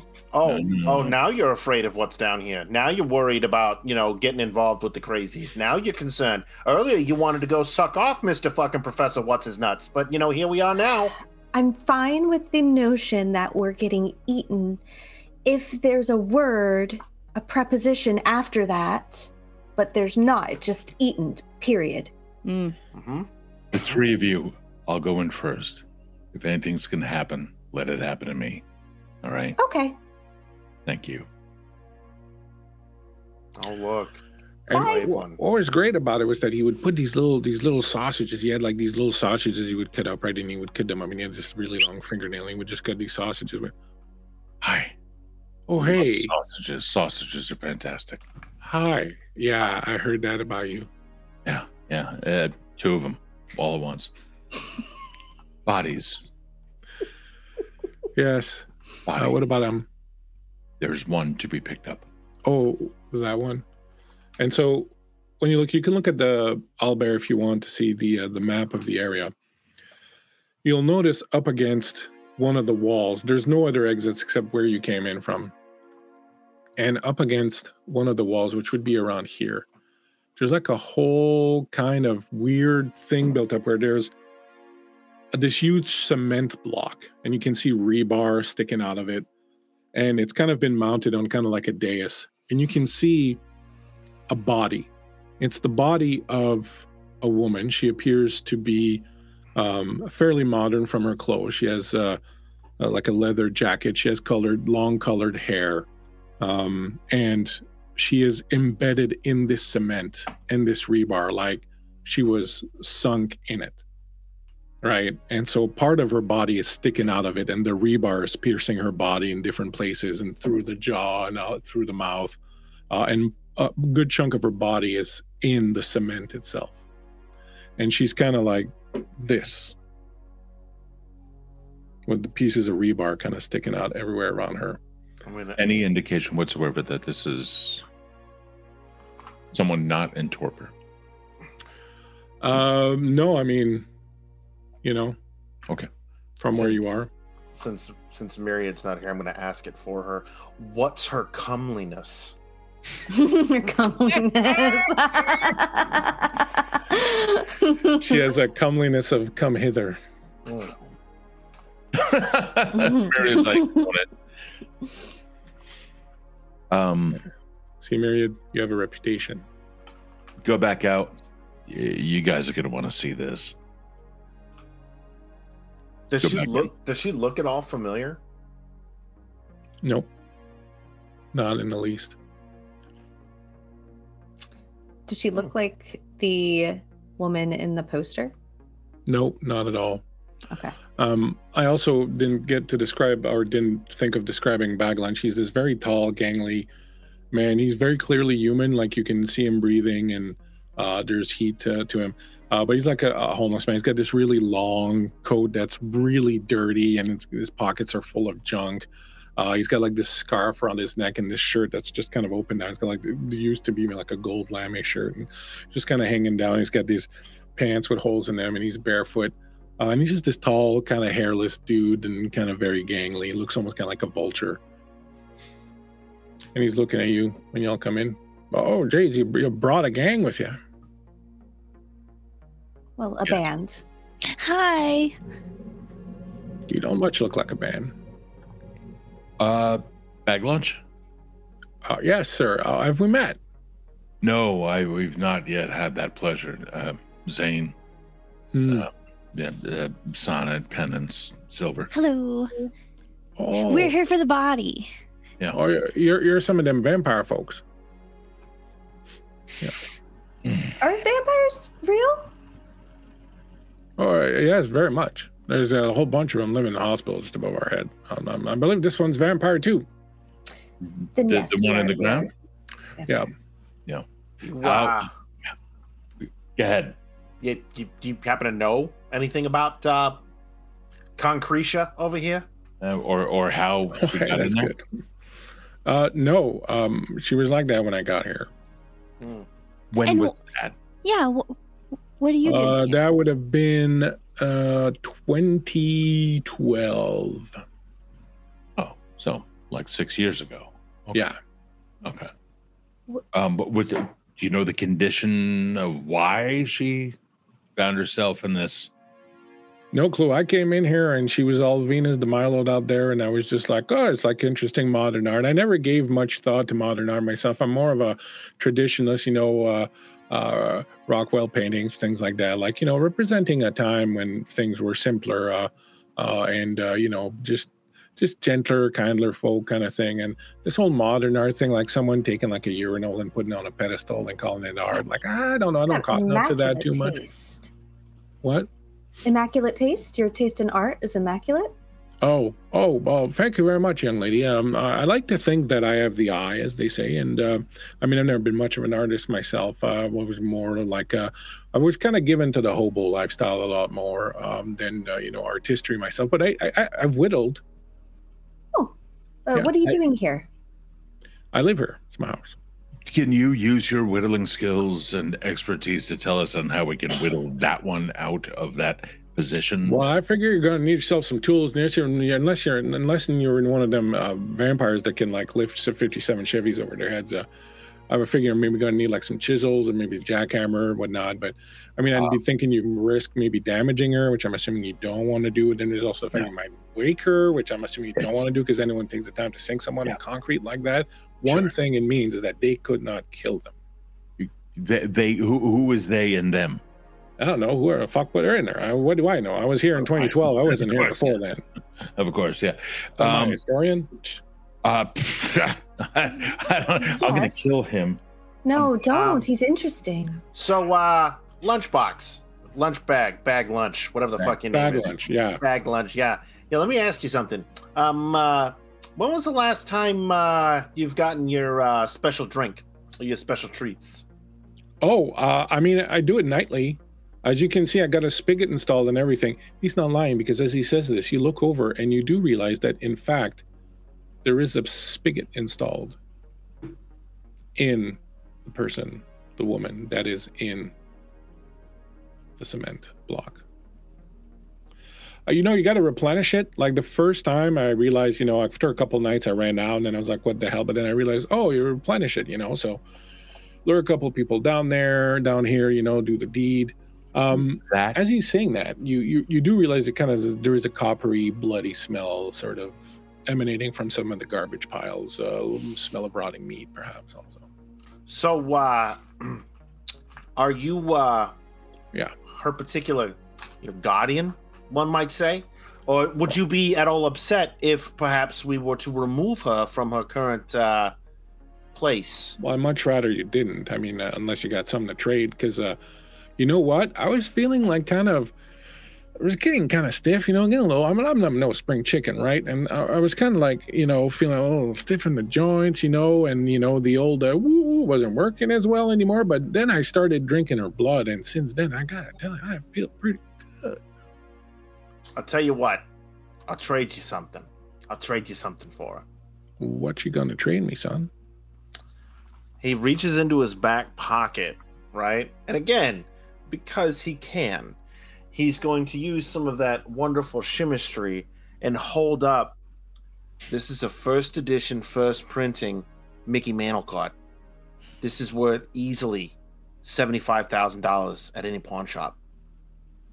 And a bum like you's carrying that around in his back pocket? I'm not a bum.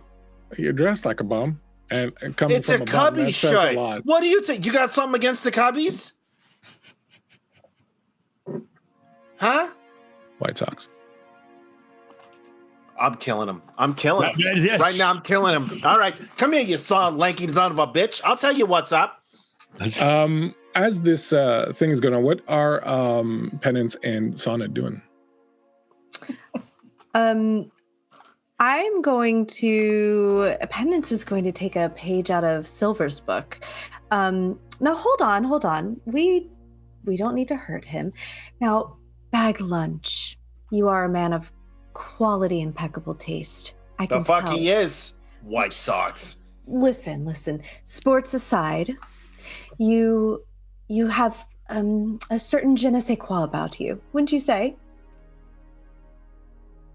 I'm sorry, I don't speak Italian. Oh, me neither. You have a certain pizzazz. I don't speak French either. Okay. She likes your style, fuckhead. Yes, I like your style. Oh, yeah. I mean, I've been wearing this old thing for a very long time. I got this, I think it was in 2001, maybe. It's beautiful, vintage. Listen. Thanks, yeah. So it's a Burberry. It says Burberry right here. I mean, lunch. Bag lunch. Yeah. The spigot. It's remarkable. It seems to do the job fairly well. But what if you can have behind whatever is curtain number 1? And I'm going to do Ignis Fatuus to create a minor static mirage. And it's going to be a curtain over our entrance where we came into. Now you can't look. Here's the rules. You can't look behind the curtain. It's a game. You can take what you have, which is okay. Or you could have maybe a chance at Lady Luck and see what's behind curtain number 1? What do you say?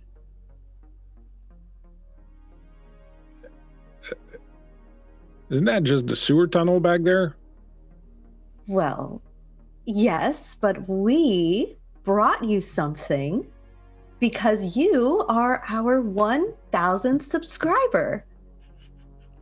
Lady, you're cute, but what the fuck are you talking about? Silver, I tried. I learned from the best, and the best wasn't yeah. She tried. He looks over at you. Sana, they're like, are you with these folks?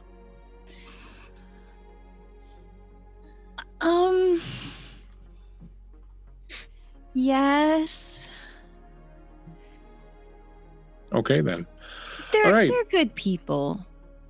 Yeah, I'm sure. Look, Yeah. I mean... we need the body, dude. Okay, I know, that's fine, you can have it, but I mean, I gotta have something. This is the law of the street. You want something, you gotta trade. No, we're taking the body. If you I'm do, not as afraid of you as I'm afraid of my mistress. Oh. Listen, child. Under no circumstances are you going to threaten me and my friends. We were sent here by someone much more powerful than any of us. And if we do not deliver that which we promised that we would do, it is going to be your entrails are going to be decorating these walls. Your flesh which shall be worn, your eyeballs which will be used as whatever kind of ornamentation they want. I'm going to make myself very clear. We came here with one purpose, and we are going to carry out that purpose before the fucking sun rises. Otherwise, I'm going to use you like a damn shield. Do you understand? Good boy.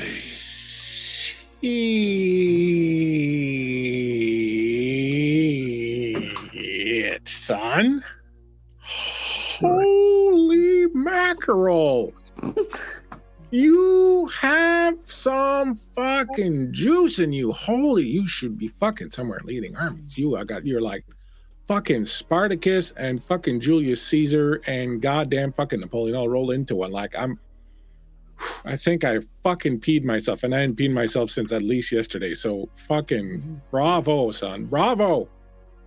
Oh, God. Whew. That was something. Wow. Hold on, I need to sit down. He sits down a little bit. Is the body actively staked? Nope. It's not? Nope. But it's got this spigot thing coming out of it. Yeah. In its heart or just on its body? No, like kind of in the belly. So you know how we get a little bit of the thirst when we wake up, a little bit more than what we had before we went to sleep? I'm going to assume that this one needs that as well in order to wake up. Turn on the spigot, let it run. Oh, not the supply. God damn it. I am not All looking at that fucking blood. So, first of all, that blood smells fucking powerful to you. How much blood do you have in you right now? 6. Okay.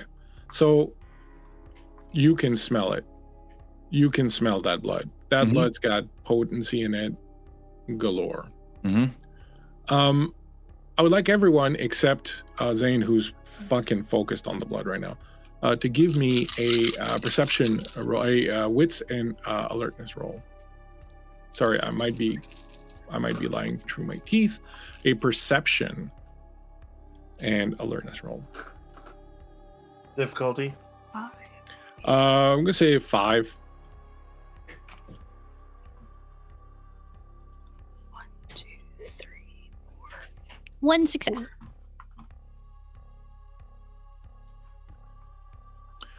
Right. So both Penance and Silver As this is going on, you notice something around the room, on the walls, at various intervals. You see black hands painted, like a black hand imprint.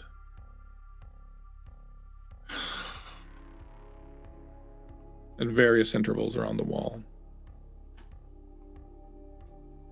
The same hand, or are they all different sizes? No, all the same.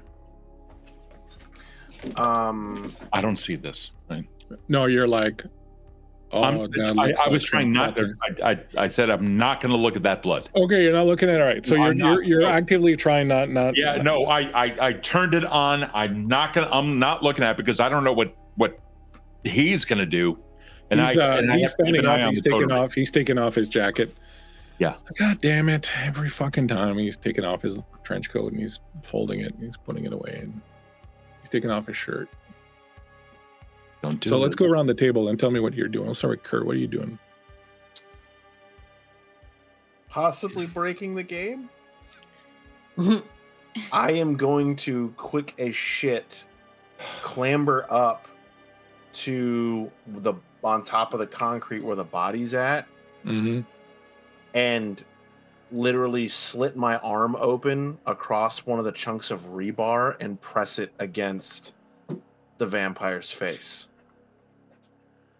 I dig it. And I'm just gonna go wakey wakey. It's on it.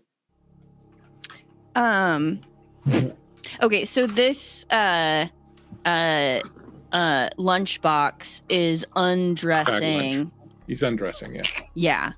Am I getting the impression that he is getting hostile? Like up until now, he seems like kind of like he's like fuck, kind of thing, but yeah, he doesn't feel aggressive. Right. Okay. I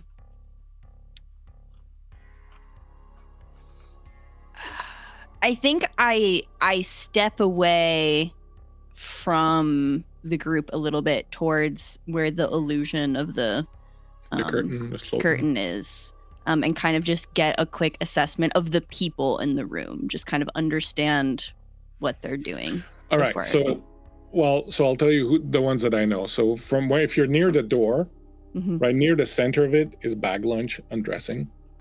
Okay. Over to your right is the sort of dais with the, what did you call it, Concretia? Right. Clambering on top of Concretia is Silver. And kind of standing between you and Concretia, kind of looking away, is Zane. Not exactly sure where Penance is. We're going to find out in a moment.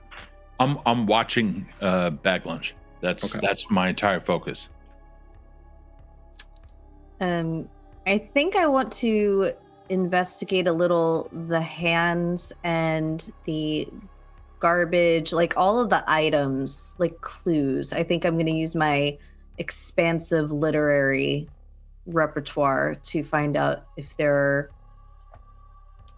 what kind of wrongdoings are about to happen. Okay, cool. So you don't have to give me a test for that. I'll tell you in a second.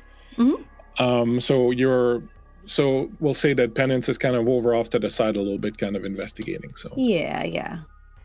So Jacqueline, what would you like to do? So how does the Serpentis discipline work for me? Do I choose one of these options? Yes, you can do any one of those. Okay. Okay. In the some of them cost blood, some of them demand a roll. Okay. But you have the first, whatever, you have 3 of Serpentis, I guess. So you have the first 3 powers. Okay. So while you're looking at that, yeah, you're investigating. That's cool. And Zane, you're keeping an eye on Bag Lunch. Watching that, yeah, trying to in the periphery just get a general idea of where the rest of the coterie is, and if I see any, like, honestly, if I see his center of body, wherever it is, some people lead with their nose, some people lead with their hands, some etc. Whatever that is on him, it starts turning towards a coterie member. I'm going to have to spring into action. Understood. Have you sorted out, Jacqueline? Yeah, I hope I'm looking at the right list. Please tell me if I'm wrong.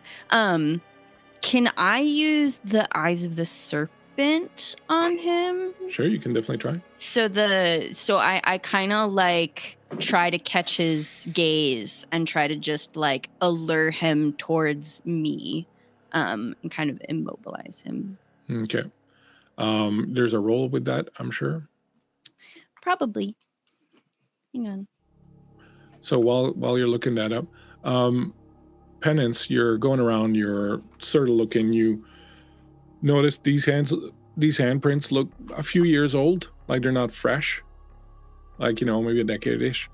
You find a lot of dead bodies kind of buried under piles of trash, under the water, so on and so forth, decomposed, whatnot. A lot of them look like they've been chewed and gnawed on. The bones have been eaten, broken with teeth, and the flesh has been eaten on a lot of them.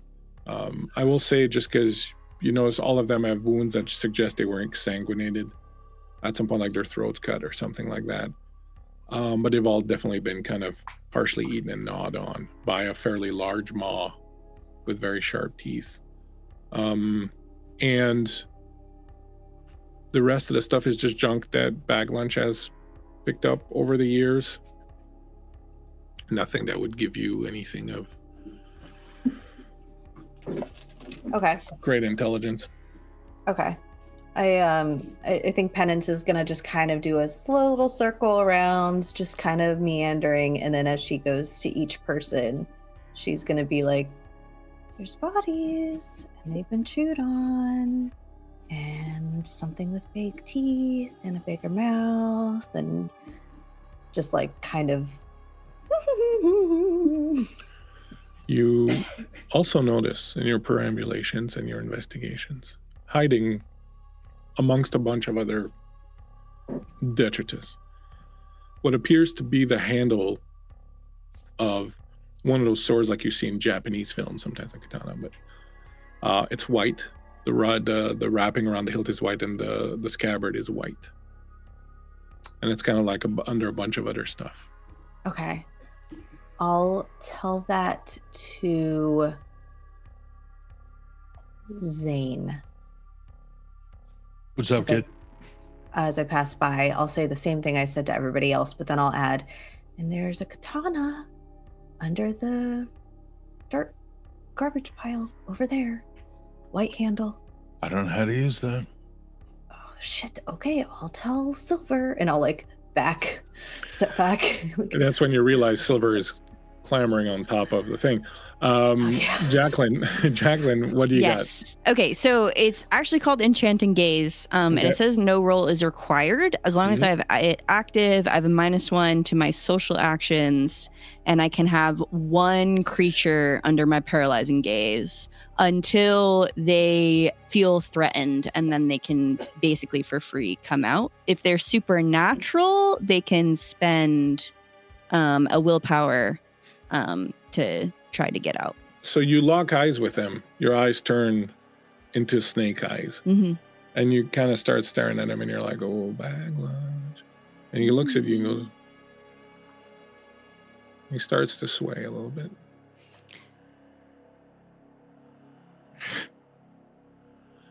It's now or never, guys. Silver, you're on top. You cut your thing. You start pouring blood down the mouth. Literally the second your blood hits, you see a twitch in the lip. Silver, what are you doing back there?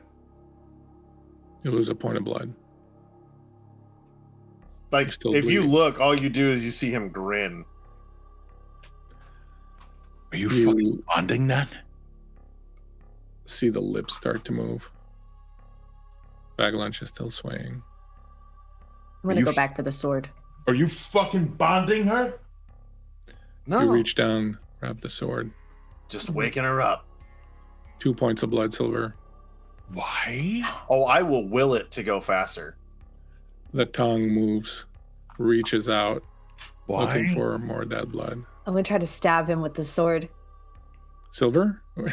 No. Bag Lunch while he's swaying. I'm gonna try to impale him with the sword. You come up behind Bag Lunch, and as you reach out to stab him with the sword, you, Jacqueline, see him smile. And he just kind of reaches back, swinging his hand. And as he does, you hear snapping as his bones start to snap in his arm. And it starts to extend, and fur starts to grow. Fuck this! Initiative, everyone. All right, how do we do that? So to do initiative, you send me $20. No, okay. Oh yeah. Okay, what's your Venmo? Dexterity plus wits plus a D10.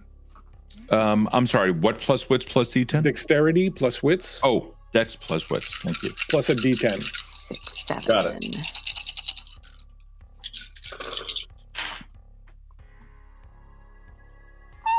What's the target number? It's initiative. Essentially, just add all that up. Oh, add it.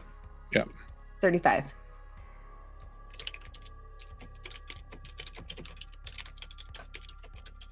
$33.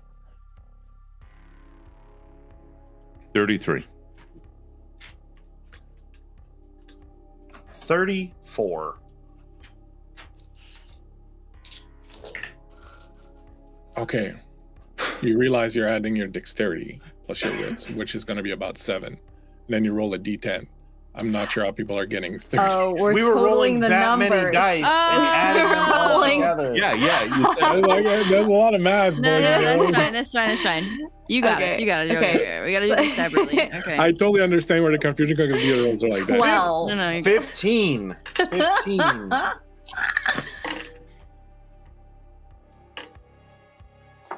Oh my gosh.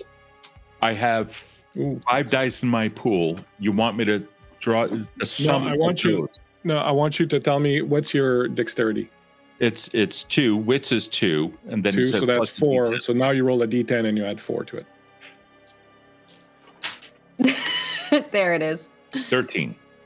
All right. So who had I didn't take all of them into a who had the highest? I had a 15. Okay.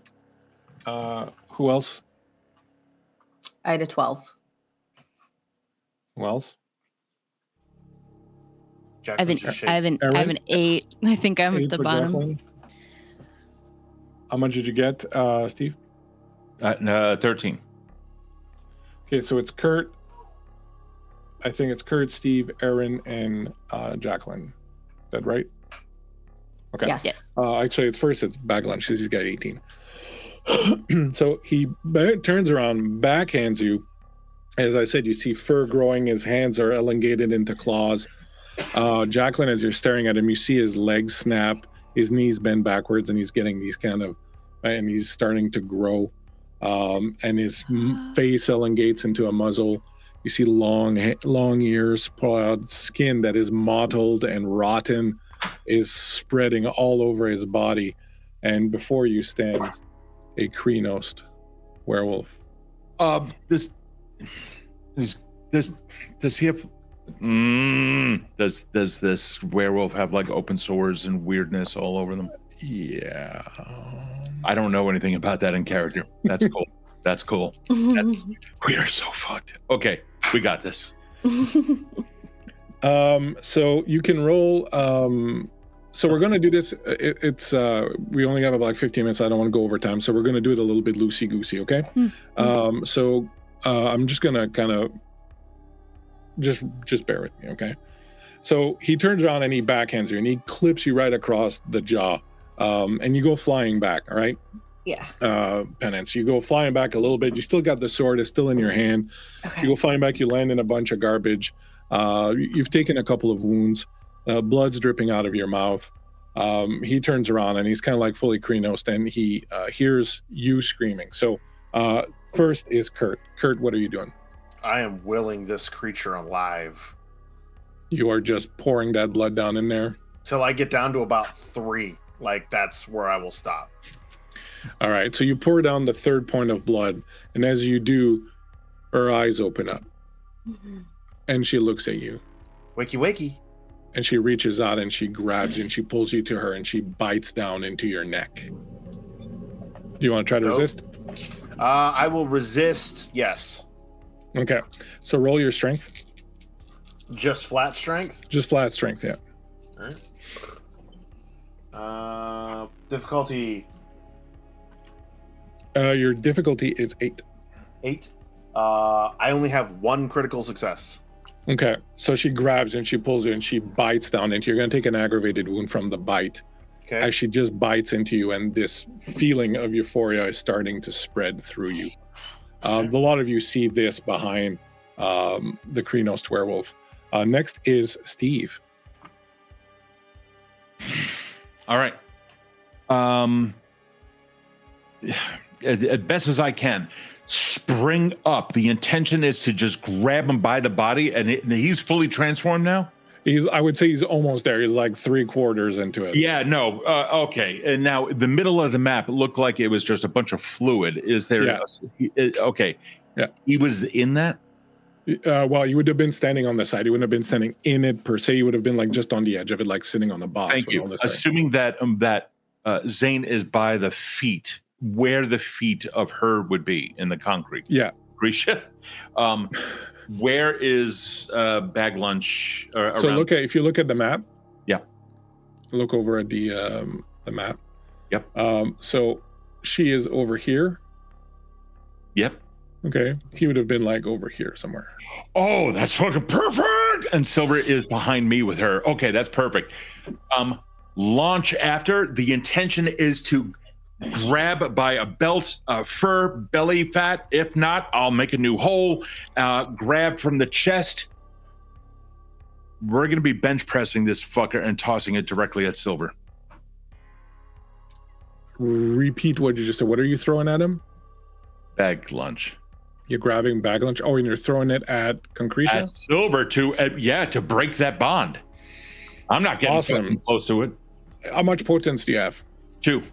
All right, cool. So you reach out and you grab him, and he's very strong. Like you feel that if he was fully transformed, like you would be in trouble, but he's not quite there yet. And he had turned to focus on Sonnet. So when you reach out and you grab him, you manage to kind of wrap your arms around him, and then you like heave and throw him over. You throw him towards the whole thing. He hits the entire construction. He hits Concretia. Some of the cement cracks, some of the rebar bends. The whole thing topples over. Silver goes flying off. The huge chunk of his throat gets teared out as he rolls over. The whole thing, Concretia and Bag Lunch, hit the ground. She's grabbing at him. He's like clawing at her and trying to extricate, and she's just like kind of pulling at him, but she's stuck in the cement. So there's not much she can do, and like she's got rebars pulling at her. So she's like just like full on feral beast mode, I need blood kind of thing. And is just kind of pulling at him, and he's like clawing at her. Next up is Erin. What do you do? I think Penance is going to kind of like shake herself off, and she's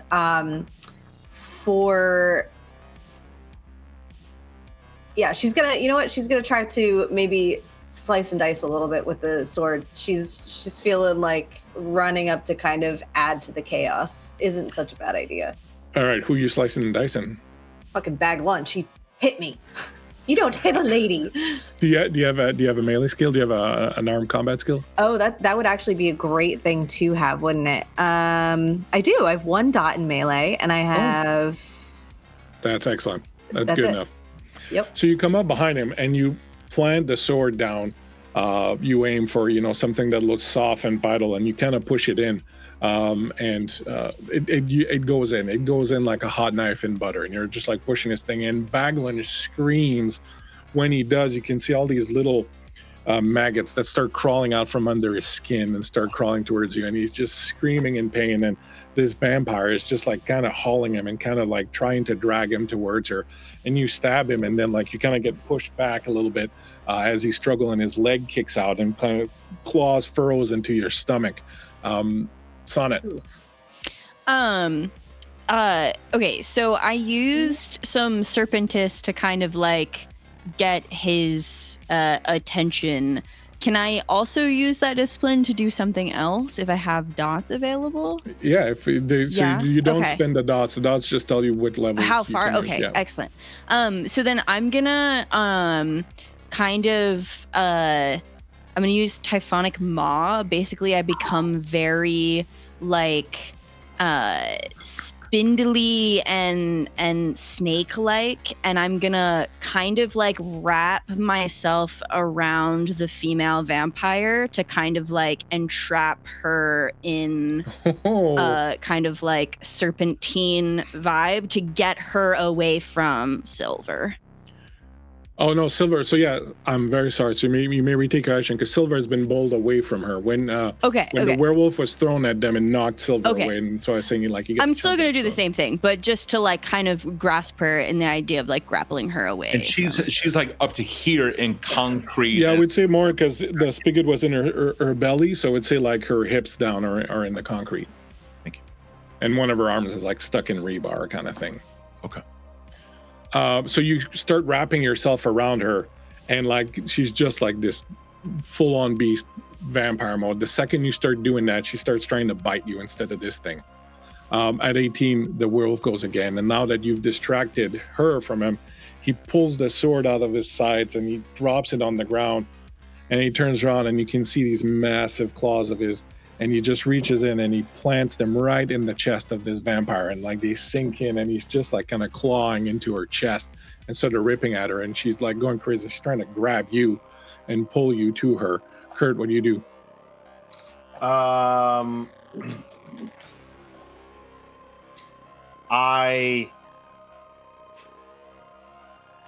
Is the open the little open entrance area right there, is it still accessible? Yeah. Cool. I go to the other side of it and I use the big kahuna. I use permanency from chemistry, and I will the illusion that iron barred gates slam down on all entrances and exits, locking them inside there. And you've run out? Mm-hmm. All right, is there a roll for you to do for them? Nope, it just says I spend a blood point and the illusion becomes permanent until dissolved by me. All right, so the lot of you see Silver run out. You see these bars come down, locking you inside here. I'm not in here with you, you're here in here with me kind of situation. After that, it's Aaron. Aaron, you've been kind of kicked back a little bit. You're coming back up. The sword's there if you want to grab it. What would you like to do? I'll grab it again. Does it seem like the injury is changing at all in that it's like is he regenerating anything? No. Or no? Cool. I want to see if I could go and sever something. Okay. What would you aim for? What did I hit before? You hit like in his abdomen. I'm not going to split him in half. I'm going to try to take. Oh, I actually. Head off! Yeah. Can I take his head off? You can try. I'll try.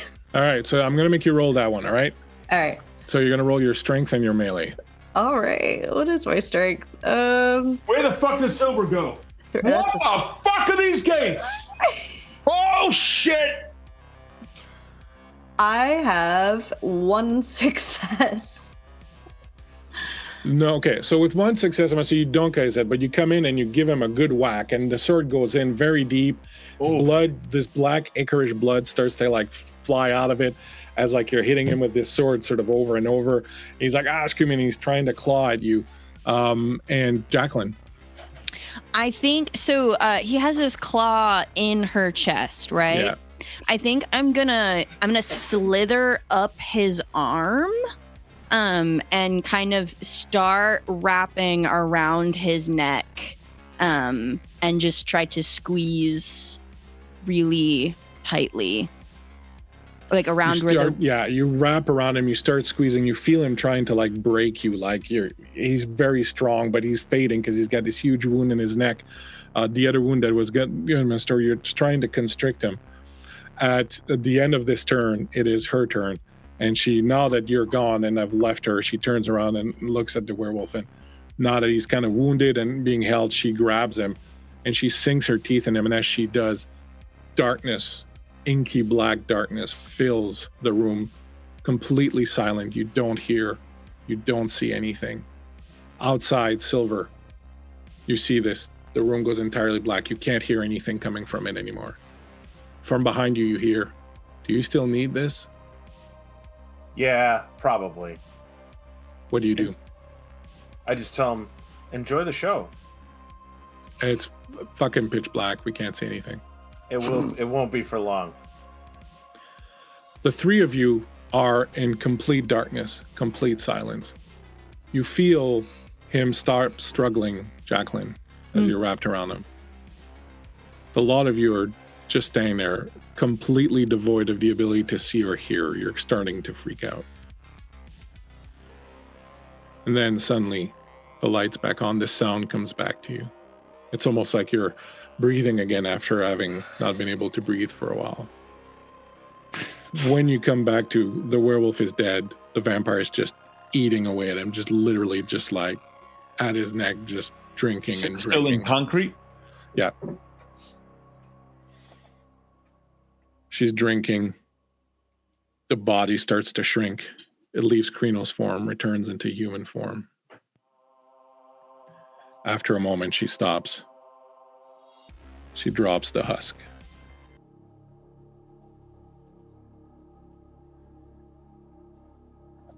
She looks over. Well, if you're not going to be lunch, you might as well try to help me get out of this thing. Who are you? My name's Ophelia. What clan? Asimite. And she lifts up her hand, and you can see on the back of it the tattoo of a black hand.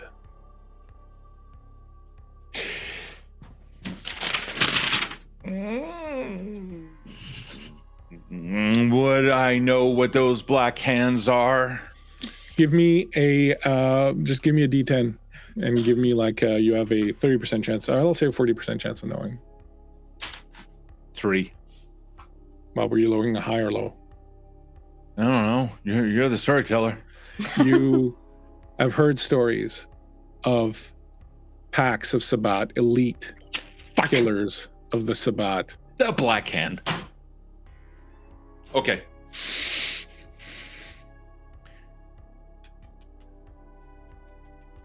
We're supposed to bring you somewhere. Well, fucking bring me. Go over to the concrete.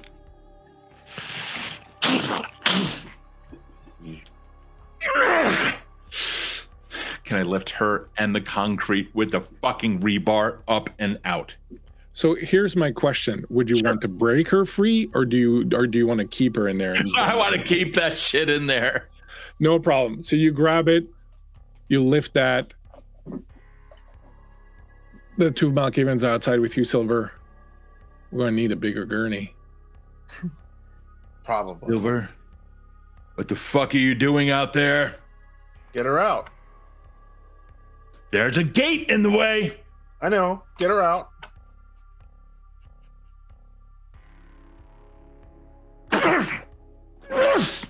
Tearing away at any of the surrounding material, excavating away from her, not digging into the encasement itself. Mm-hmm. Not a problem. You're strong enough. You've managed. You crack that cement. You pull her out, not all, or out completely. You leave her encased in this. She doesn't seem to like care. Like she doesn't say anything. She's just letting you do this. She kind of understands her. What's the thing is, you start hauling her out. As you haul her out, Penance, you watch her go, and as they're bringing her out and loading her on the gurney, you get this sudden image, this sudden flash. You see that sun that you saw earlier, you feel it on your skin again. This time it doesn't burn. It's very cold. It's very cold, and when you look up, you see a black shape move slowly in front of the sun, covering it. You get a glimpse, an image of 4 candles burning. And you hear a voice somewhere in the darkness, in the distance, that says, "Finally, the long night begins." And Sonnet, you see Penance drop to the ground like a marionette with her strings cut out. Penance! And on that note, ladies and gentlemen, on that note, we will end this little one shot Oh my goodness. Yay! of the That was so vampires. fun. Jesus Christ.